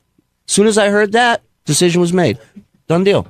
I said, if Howard said he's working, I don't want to be on that list of people who don't show up. But hey, Shuley, first of all, I thought you were very funny today on the air. Thank you, Jay. But I didn't say he wasn't funny. I mean, I can understand why people are upset, but hey, listen, I understand. I think if anybody does. He was funny today. I just thought there were times when he wasn't being funny, and it just seemed vindictive. But how are you going to feel if you get a call tonight at the hotel, 1 a.m, a tree branch fell through the window. The baby's crying. I can't stop. I'm scared that there's so much noise going. Like, how are you going to feel? It'd be terrible. It'd be terrible, Jason. I don't know what I would do. I would try everything in my power to get back home and to help them any way I could. But see, that's why I can't. That's why I can't stay in the city tonight. And I understand. And I'm not knocking you for it at all. I'm not knocking any of you guys for going home. Yeah, you are. Well, you did. You knocked me on the show. But Gary, during the show. Shuli wouldn't have been here unless I called him yesterday and told him to come in, right, Shuli? That's not. Excuse me, Tim. Excuse me. Nobody was mentioning anything about fucking work tomorrow and whether or not people were coming in. So I called you and I said, I sent you an email. I said, are we getting rooms or is it every man for himself? I didn't tell him I'm not coming in. So don't come in and say that. Tim, what did I ask you when we got... Tim sent me an email You said, is Shuli coming in? Because if he comes in, I'm in. What I said was... Tim sent the thing about the hotel. I heard immediately if right Shuli back. comes I in, go, the whole world has to be here. Are you covering meals? And Tim wrote yes. And I said, all right. Well, then Oh my God. Jason goes, I assume this means transportation and meals. Well, I'll tell you guys what. I was just outside. You would never know there's going to be a hurricane. Wow. So it's called the calm before the storm. But it's coming. Breaking Holland Tunnel is closing at 2. Oh, we got to go. Brooklyn Battery Tunnel closing at 2. Hoboken closing at 4. So it would be fair to say that Letterman would be 99% not doing a show today, correct? Well, we wouldn't have, first of all, his show can't go on without guests, so I don't know who he's having on. I think his show could go on without guests. Have they ever done one without guests? I think he's capable of it if need be. If nobody can get there, then yeah. I mean, if the bridges and tunnels are closed, then there's nothing anybody can do unless Sources they're already are saying in the city. all bridges and tunnels will be closed by 4 o'clock today. So what happens? I set my alarm for the same time I do every morning, and I get up tomorrow morning at 4:15, and the first thing I do is I go on the internet, if I can get internet at my fucking house. Right, your power's up. Good. But I have a generator, and I see that the bridges and tunnels are still closed. So I now physically can't get in. It's not a matter of would I like to, do I want to brave it? I'm not going to be able to get in. So what do you do? Well, what do you think will happen? Do you think that nothing will happen? Here's what's going to happen. No, nothing's going to happen. The radio show will go on if Howard's here. And if he's not here, the radio show won't go on. Like that's what's crazy. It's a radio show. Actually, Howard's not going to fire you. Jason, hold Nothing's on. going to happen. I know. Hold on, because Tim's here. Tim, you can answer that question. If the bridges and tunnels are closed tomorrow, what happens? Well, we have the opportunity to use our ISDN No. lines. I'm saying, what if Howard says, I can get in, whoever else can get in, fuck it. But what if nobody else can get in? And what if the power's down so his ISDN doesn't work? Then he won't be able to communicate. But what if he wants to come? What if Howard comes in tomorrow and he's the only one here? Then he's got it. He said it today on the air. He's like, if I'm the only one here, I'll do the show. So that's up to him at that point. Yeah. Brad in Arkansas, you're on the wrap-up show.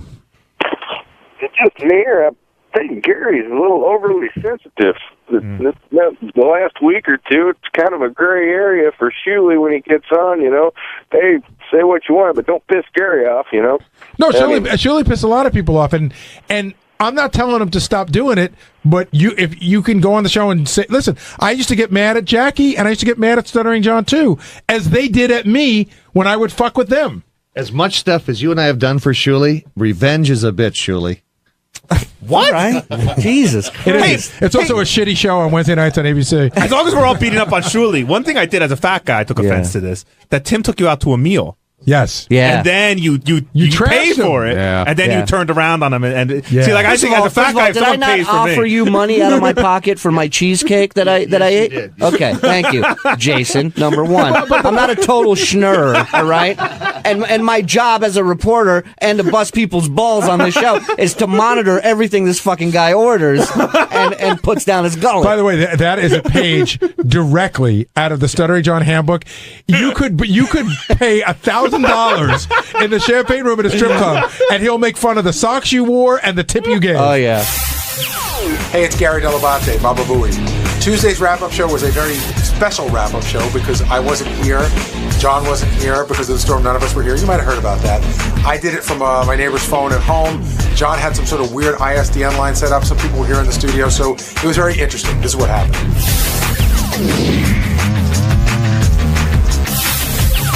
So, rough morning for you, Gary, and I'm not talking about the weather.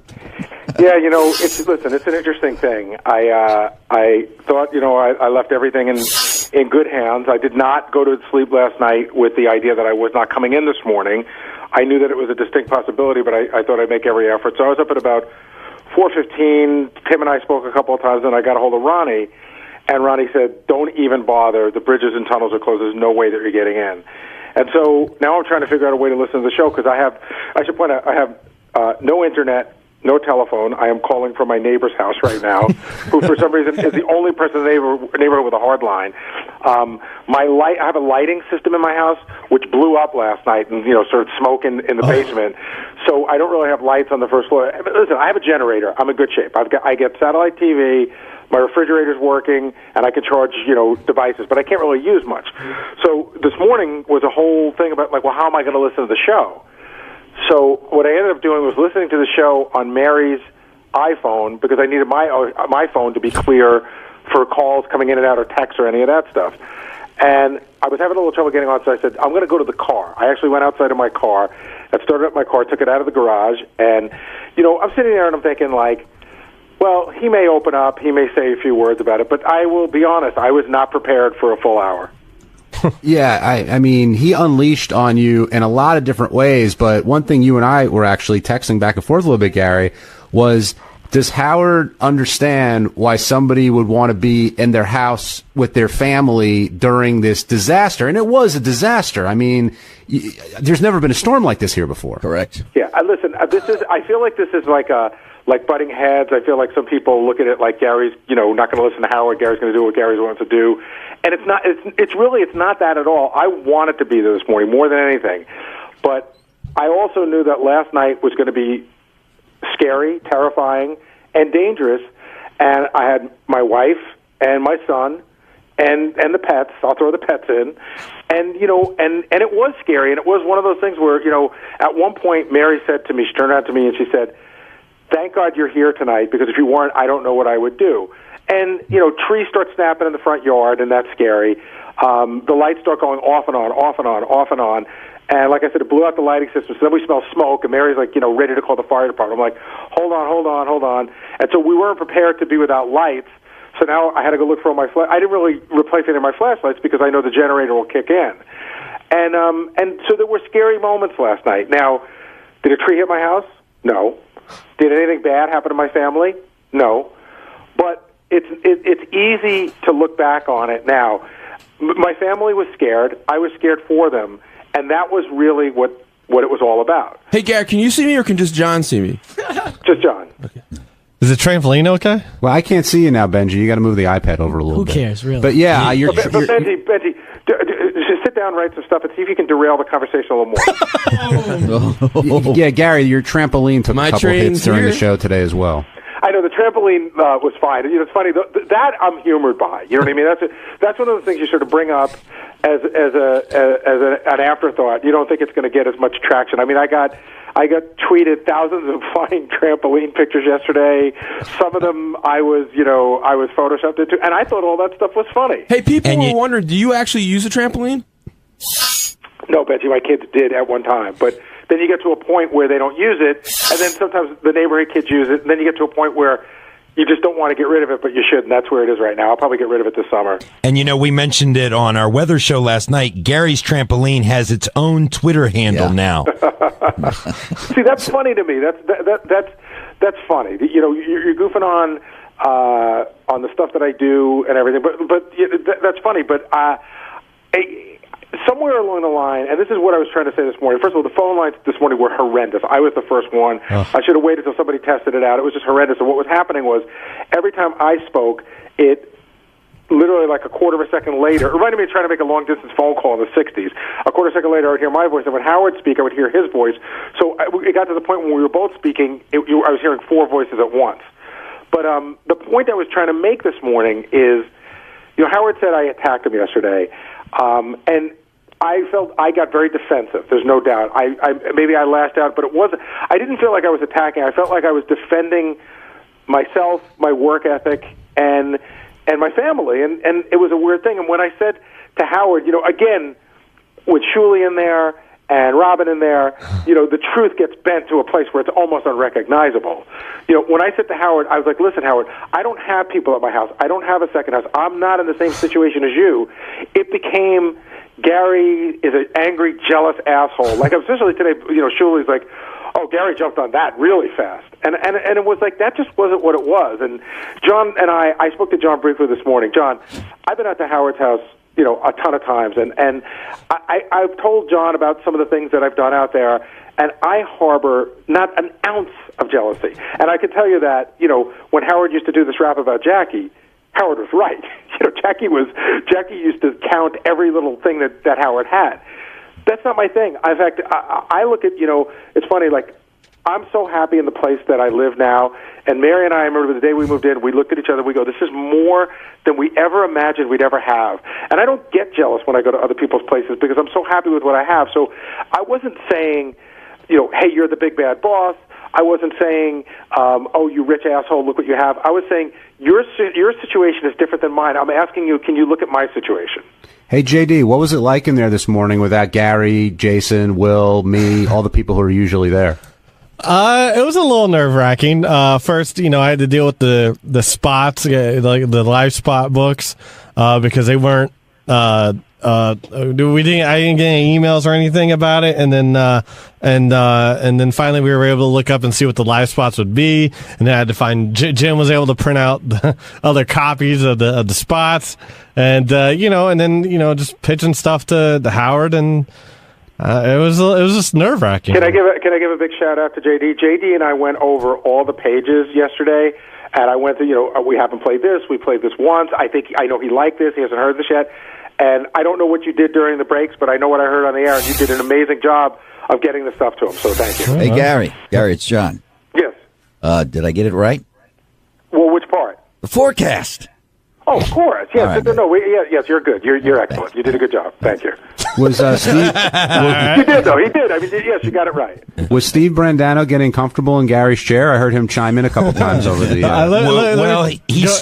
Brandano started the morning with a Diet Lemon Snapple, a can out of Gary's refrigerator, treating himself to a drink that he says he hasn't had in 7 years since he's been I said here. that would be my one shot at Gary for the whole day, because you know how it is around here with Howard TV and everybody in the news. Like they want you guys to be like, oh yeah, no, I can do this without Jason and Will and blah blah. All I did was have my Diet Snapple, and then I think we ran a pretty good show after that. I felt for Steve when I heard the part where Howard got mad at you about the phones, and I know what it's like. I knew. Tim and I spoke at 4 o'clock this morning. There's not to get into it, but 3 of the 5 units that you need were down. We were trying to reroute calls this way, and you really have no say or pull over anything, Steve, except to relay information to Howard. You don't really know what to do, and I know that you were doing your best to put calls up, but at one point he's like, all right, this is enough, and then he was getting mad at you, but there's not much you can do. Yeah, I felt for you with the, I don't know, just seeing how it goes, where you're relaying other people's messages, and you're the voice that's going to get yelled at when things go wrong. But Gary, where one of the things at the end of the show there, when he asked me to talk to Jimmy, I was like, oh, that's where one of Gary's skills is. You know exactly what Howard means. Howard said to me, yeah, go ahead, call Jimmy, find out if there's a show tonight. So I thought that meant call Jimmy, find out if there's a show tonight. So I did, and I was expecting to go back in and either say, yeah, I talked to Jimmy, he says the show's on, or and thank God I left him on hold, because we were able to eventually get him up. Good work by Jim and Al and everybody. But and Teddy, how did you get Jimmy to call in? I know where that information is here. Yeah, but I called him right away. Yes, and I told Howard that. And then Howard asked me what's up with Jimmy, and I said, well, Gary's on it, and I haven't heard from Gary. And he said, no, I told you to do that. So that's when I did it on my own. Right. And the egg white sandwich, too, you're under pressure for that. Yeah, we nailed that, too. Yeah. But yeah, with the thing with Jimmy, you're right. The thing, even listening to Jimmy on the air, there was no yes or no answer. So leaving him on hold was the right thing to do, and going in, doing it the right way. But I would have gone and said, hey, Howard, I got Jimmy on the line, and he might have gone, well, what is it, yes or no? And I would have gone, well, it's not that simple. And we'd go, okay, I'll pick him up. But listen, you guys handled it very well today. Hey, John, I wanted to ask, since we can't take phone calls, some of the people in the room, like from Benji, for instance, what were your thoughts on the stuff that Howard was saying about me today? I was comparing it to I guess I was a little feeling pissed off about the shit you guys give me when I've been late a couple times. I totally understand it, because your house is like a fucking $1 million wallet just sitting there exposed if you're not there to protect it. So I understand your feelings, but Benji, I would say that it was less. I wouldn't say it wasn't.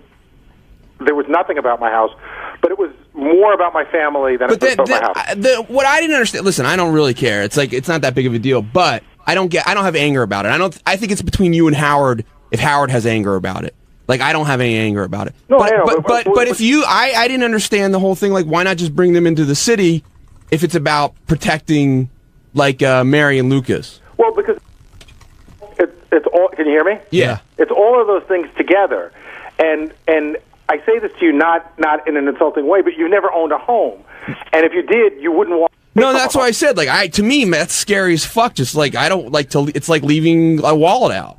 Well, it's not just it's not like it's a wallet. No, I said like $1 million wallet. But I mean, yeah, you wouldn't like imagine if a wire came down, right? Okay, so this happened a month and a half ago. A wire came down at the house across the street in the brush, and it started a brush fire. Now, we got the fire department here. It was a bright, sunny day. We got the fire department here pretty quickly, and they were able to put it out. So if that happened last night, and I probably couldn't get the fire department here, myself and a bunch of neighbors would be out with hoses trying to put it out. You know what I mean? Well, Gary, 2 kids were killed last night. A tree fell into a house and killed 2 children. The point I'm making is, Benji, is it's easy to say, even that guy who was in the email today said, hey, I've been in a lot of hurricanes in Florida. I don't have insurance, and so I had to stay with my house, which I don't understand that part either. Because just because I have insurance doesn't mean that you should walk away from it, because, like I said, something small like that could happen that you could take care of, and I should not be here, so the whole house should burn down? That's originally why I said it. To me, it'd be like leaving a $1 million wallet exposed. Gary, do you regret not going in today? Do you regret anything really over the past 2 days?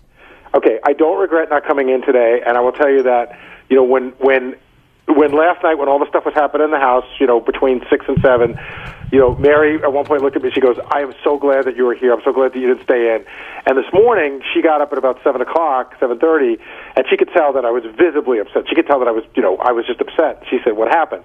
I said, "It's yesterday, like times 100, and today I don't believe is kidding." I should point that out. Like, a lot of people hit me yesterday and said, "Hey, I thought Howard was kidding. It was just a bit for the show." But I think today there was no mistake. There was no joke involved.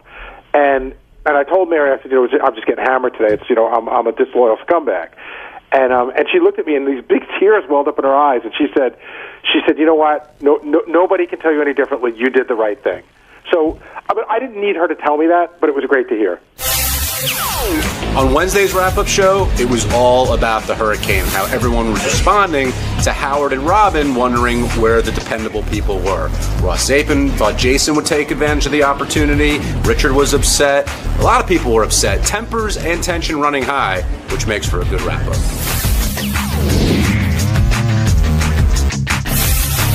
A bunch of people are in here now from the show, and a lot of people are wondering where Howard really comes down on this, because some people are saying he's sending a mixed message. He's very, he wants to protect his family. He understands where everyone's coming from, but if you can make it in, great, but if you can't, we're going to go on without you. Do you think he's sending a clear message here, or what is everybody missing? Yeah, I think the message is the show comes first. And hopefully people can deal with that. I don't know. I mean, he gave Gary a lot of crap, and you wonder, is it show shtick or is it real? But you brought up in the beginning of the show, would Howard, if he was in the situation that everybody else is, would he be here? I think he would. I think he's always done that through his career, no matter what the weather was and what was going on. The show came first, and I think it starts from the top and goes down for everybody else. But look, at the end of the day, everybody has to make their own choices. Jason made his choice to be with his wife and his cats. Everybody should feel comfortable. Hopefully everybody's secure in their position, that if push comes to shove, that doesn't become a reason why there has to be a change. And I don't know. I have not spoken to Howard. I'm just giving you my I'm 2 asking cents you because to that question. You're tight with him. But the uncomfortability, I think, comes from people here not wanting to let Howard down. I mean, that's really what it is. And ultimately, everybody here, I think, does whatever they can to get in. But if you physically can't get in here, or you make a decision, I should say, to leave and then possibly not come back, I think folks feel that's going to be held against you down the road some way. Look, that's with anything, with disappointment. I mean, in a relationship, in a business and personal, look, when you let somebody down, you always wonder, like, in the back of your mind, is it going to come back to haunt you in some way? Gary even said he feels like Howard thinks of him as less dependable based on what happened this week. Wow, you do? I missed that. Yeah, you don't get that? You're not he hearing sincerely that? does. Do you think any of this is a bit? Yes. Oh, I don't. I think. What part of it's a bit? The dragging it on over and over and over and over again. I think he really has. I think there's a kernel of or more than a kernel of real feelings there.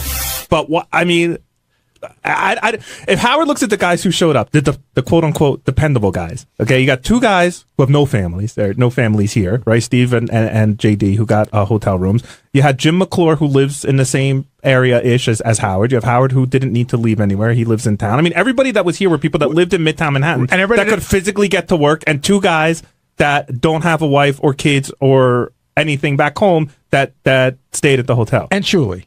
Because you got to put Shuli in a different category. And Shuli has a kid. Well, and Shuli... And lives outside the New York City, Manhattan. Yeah. And Shuli is in a desperate situation. I mean, he's desperate for a job. He told me flat out that he left his house on Sunday with tears rolling down his eyes that he was leaving his wife and kid behind. You know, he manned up and was able to do that, leaving a sick kid and his wife behind in Queens.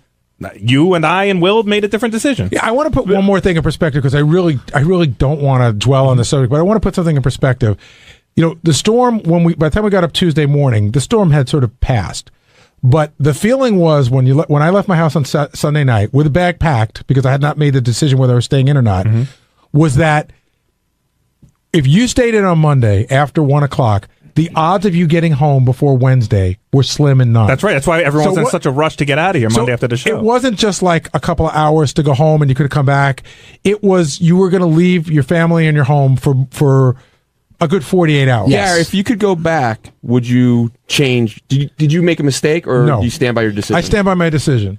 And one other point, going back to, you should always remember those shows and those times that Howard says, Gary's the best parent on this show. So I think, shtick and real life, I think you may get the benefit of the doubt, like deep down, he knows that your family's coming first. I just see DePace over your shoulder laughing at that statement, by the way. No, but I'm not opposed. In other words, what Ross is saying, whether I'm the best or not, because that's what bothers Scott. I'm not opposed. Sorry, I don't want to get in the middle of this one now. I could already answer this. I know Scott well enough. What Ross is saying is, to say I care about my family, I'm not a poser. I didn't just pull that out for the storm. Right.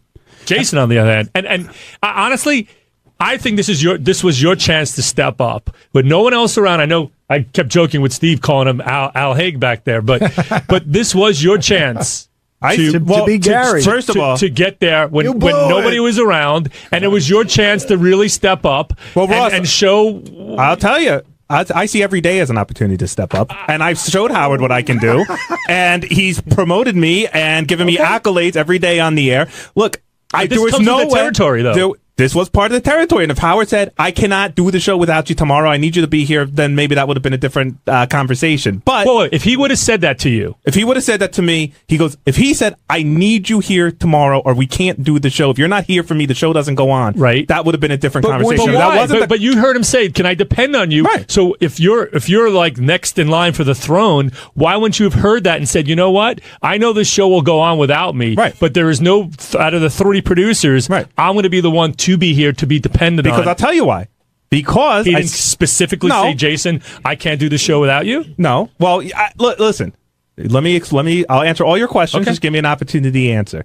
If Howard had said to me, Jason, I literally cannot do the show without you, and I need you to be here, I'm not saying I definitely would have been here, but it would have been maybe a longer, more serious talk. My wife was not coming into the city. We were not leaving our house. I was not leaving my wife alone in an apartment with no electricity during the biggest... Hold on, can I finish my statement? During the biggest storm. Not just to protect her, but for me too. That's why I wanted to be around. I didn't want to be in a hotel. You could have brought her into the city. No, I couldn't. Hold on a second. Why? No, I couldn't. And I'll tell you why. Tim and Howard keep screaming hotel rooms. I would have had to bring my wife, our dog, our 2 cats to share a hotel room with Will, his wife, and his baby. Now, I'm not doing it. I'm sure they would come on and do it.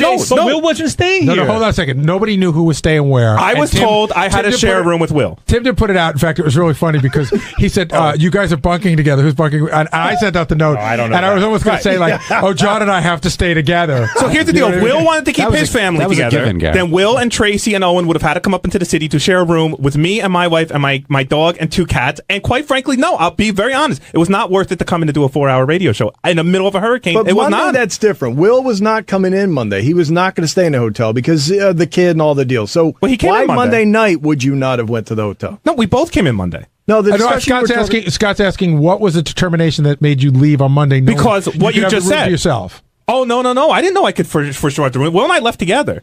I wasn't for sure I could have a room for myself, and at that point it was way too late. It was late. We left at 12:30 to get back to Hoboken, get packed, get everyone over honestly, there. If you had if you knew you had your own hotel room, you would have stayed in the And city? his wife and his cat. If I knew I had my own hotel room, it would have been a much more easier conversation to go, hey, maybe we can move everybody in here. Did you ever? That was not the. That was not Did the you ever option think of presented going to to me. Tim and say, "Hey, look, I'd be open to having a discussion that if I can get my own room so I can have my wife and my cat and I don't know if you said dog, then is it worth the discussion that I can have that so I can be here for the show?" Tim talked to I'm me- sure Tim would have found a room for you. Or would he have didn't been have that discussion but with me. looking back, or with Gary, or Jace, with Steve. Looking back, would have been Or, I worth mean, it not for you Steve. to say to yourself, "Hey, I'll just get a fucking hotel room and I'll shine that day." No, trust No, me. he made the for somebody decision. for somebody who's constantly being accused of being a kiss ass, my answer is very consistent here, regardless of whether Howard or Robin are mad or not mad at it. Nobody was coming into the city. The city was a more dangerous place to be than where I was staying. I was in a very high point in Hoboken. Hoboken is a disaster area, except in the 3-block radius around my house. And I wasn't going to leave my wife there by herself. And I wasn't going to be separated from my wife during the middle of that storm when the power goes out and everything.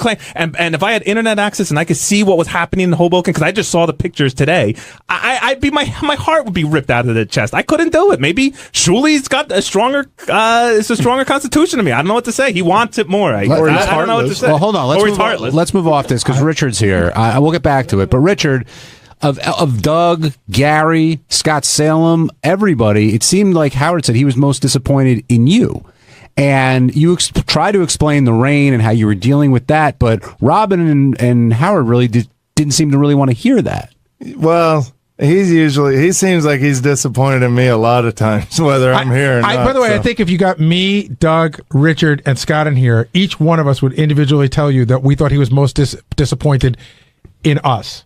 Well, hold on a second. I would say me, Doug would say Doug, Richard would say Richard, and Scott would say Scott. But see, I don't think he was most disappointed in me because I think he thinks I'm kind of retarded anyway. So I don't think he was surprised. Well, Robin really lit into you today.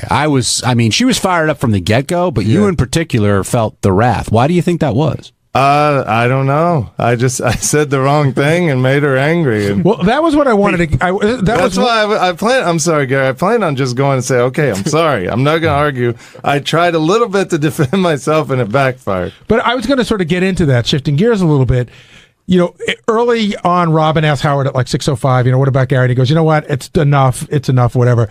And Robin seemed to want to talk about it more than when Doug came in, they spoke about it. But Robin, I would say, seemed angrier about it than Howard. I agree. Even to the point where she said, you should hear what I say about these people off the air. Well, Robin has said about me before, and I'll never forget this. She said one time, nobody would care if I died. Wow. And so it's like I'm used to being ripped into by her. But the thing that was getting lost there was, she was saying whether, why would you leave your family in a dangerous place? And I would say that's not the same situation. I didn't leave my family in a place where they could die.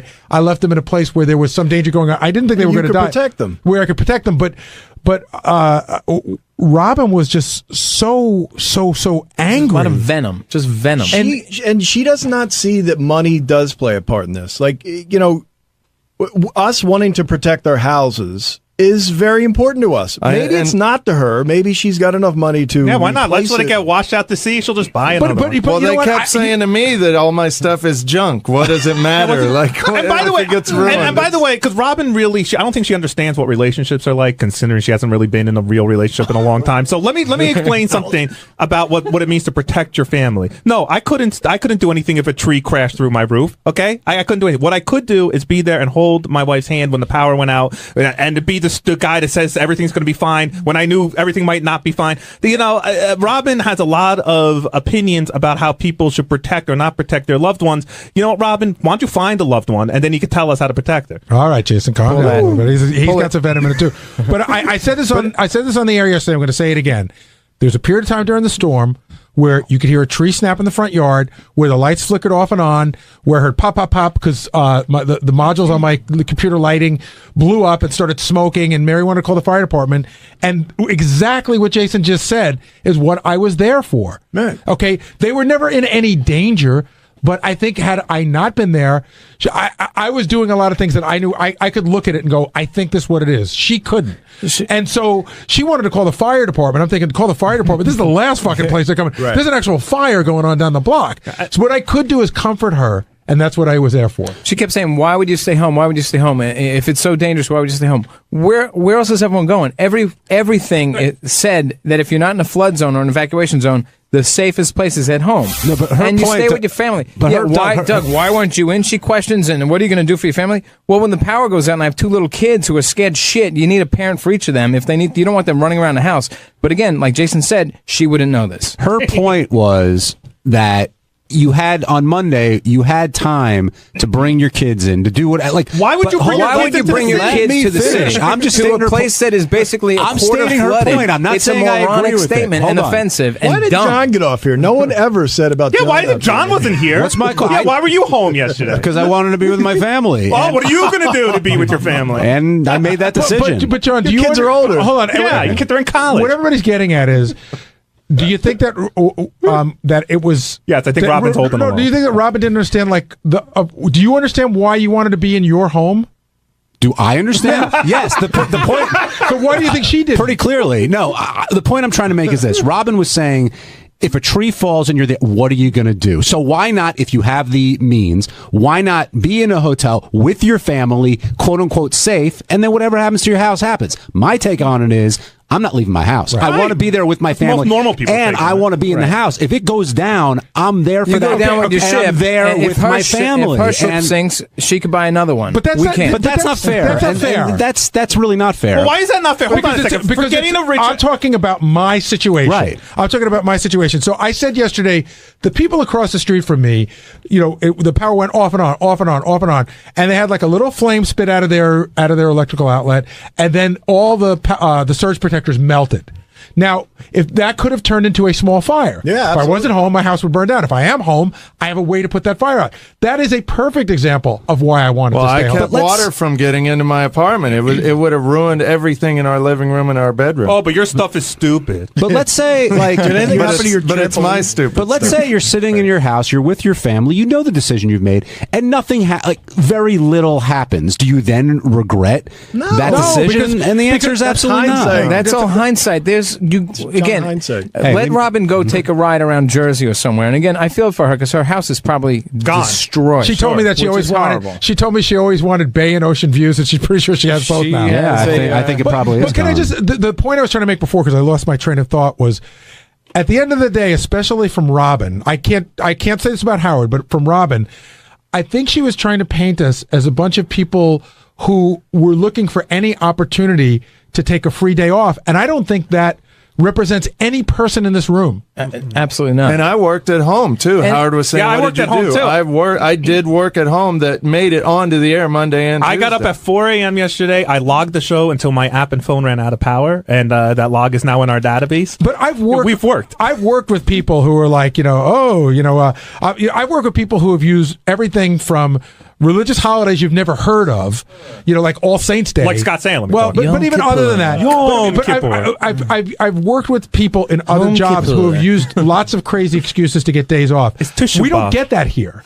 Right? We don't get that here. Well, how about I said And John, you worked on, I mean, you're not super religious, but you worked on a pretty holy holiday Well, me that you too. would have taken Well, off, right? Today, All of us choose today is a religious holiday for me, Right. Halloween, and I'm here. we were hitting Robin a little bit there, but Jason was. Well, I think but is that anger misplaced? Like, Doug, you went in there today. You weren't pissed at Robin. You were pissed at Howard. I was annoyed at the whole situation. I just felt I was attacked because I passed on and followed directions given directly to me by the company.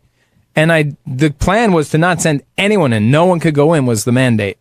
I fought it, and they were comfortable with 3 guys, or it was more if there were more in New York, who can come in. So I got the show up and running. And We didn't cut a daily show. We have no power. We have our servers down. So I couldn't do anything differently than if I was here at home. I listened to the show. I took notes. I know what we're doing. Nick was at home logging the show. So everything sort of happened remotely, and I made it happen. But no, I get the shit kicked out of me because it's more fun. I get it. I don't know if it was a bit. I sort of felt like Gary, like it became genuine feelings. And it was like fury. I'm glad I didn't call in yesterday. Thank God, because I was on fire yesterday. But by the end of the segment I would've sounded today, like Jason. you were apologizing. You were Because it's like, I think he had a little bit of a flip where he was sort of apologizing back to everyone, saying, I think he sort of flip-flopped a little. Yeah, well, good. Well, it is. I have to counterpoint say, might hurt then. Monday, I listened to the show from home, and there's nothing as frustrating as hearing Howard talking about you. Oh, and my you're God. going, no, that's not right. Well, that was that crappy phone call I made yesterday. The line was so bad, and I'm trying to talk to Howard. Oh, it's even worse, I think. It was worse. But we should talk about, because Scott DePace and I were just talking about this a little bit.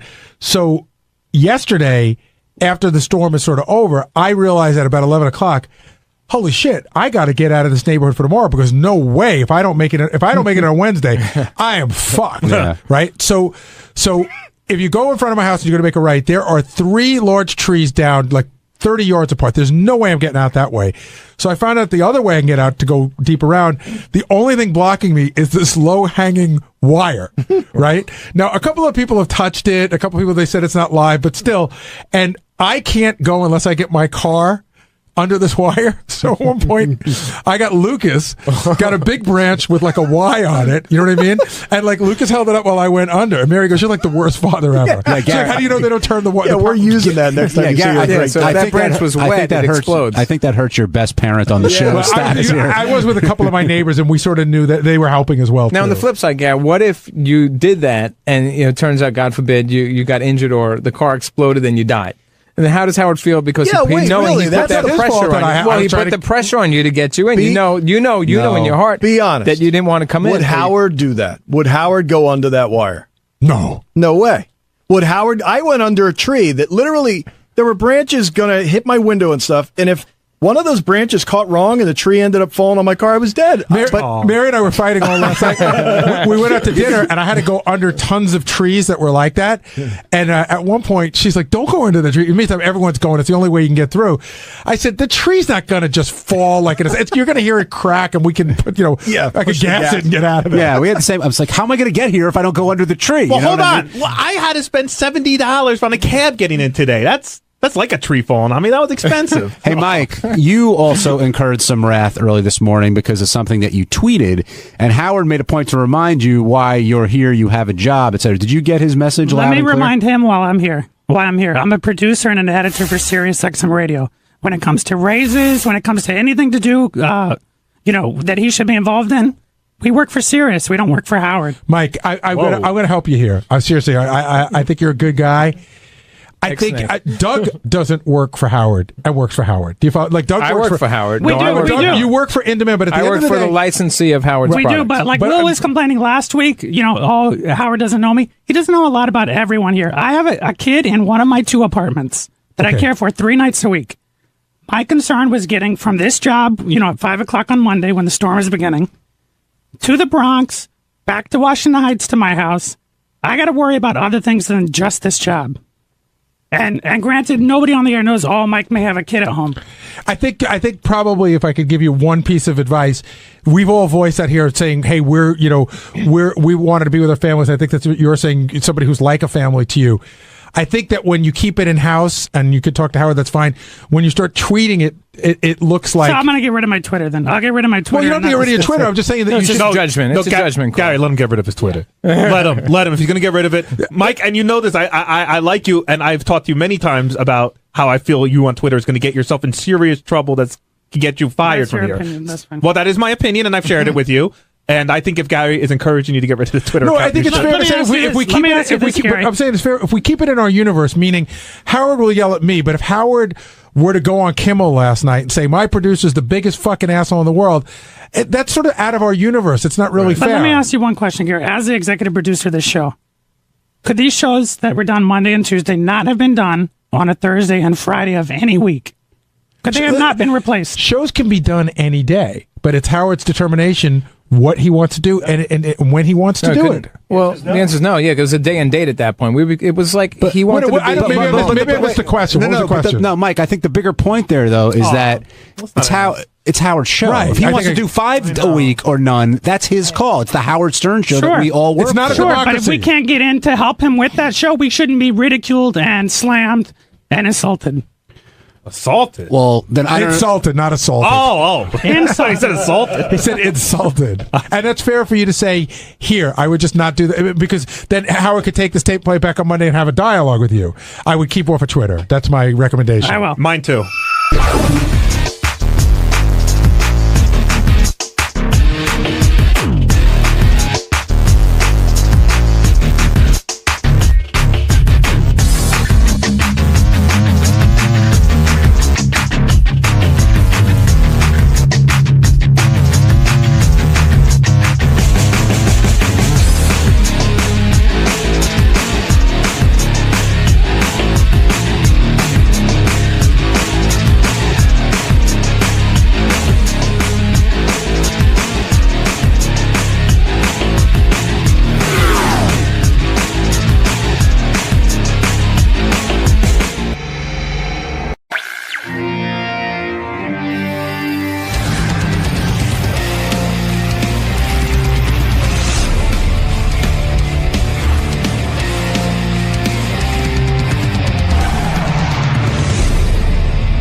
We have a big show for you today. A newly weird game.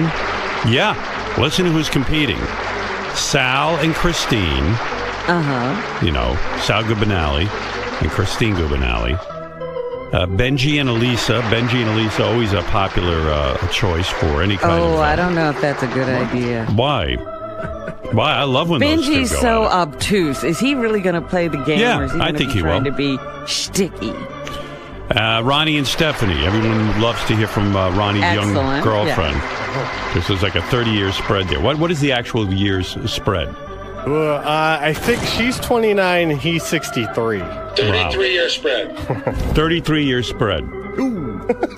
Hey, so what? I'm a big star now. Ronnie's block Sounds party. right to me. There's snow on the roof, but there's fire in my dick. Go! The weekend is over. Yes, sir. The weekend is over. Now it is About to start a new day.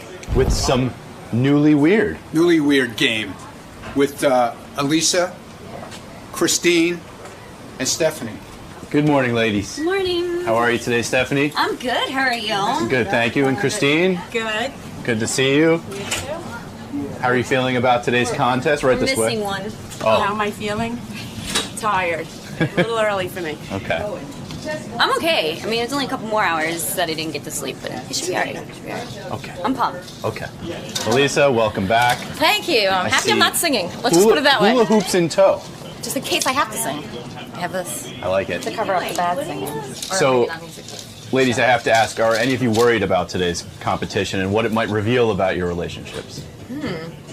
Not really. Really? I feel I was quizzing Ronnie, so I know we're prepared for it. Yeah, it's gonna be that one question that we didn't think of. But I think you'll have fun today. I think... I hope so. Hello, everybody. We did not practice, so I just want to put that out there now. I don't know the favorite color.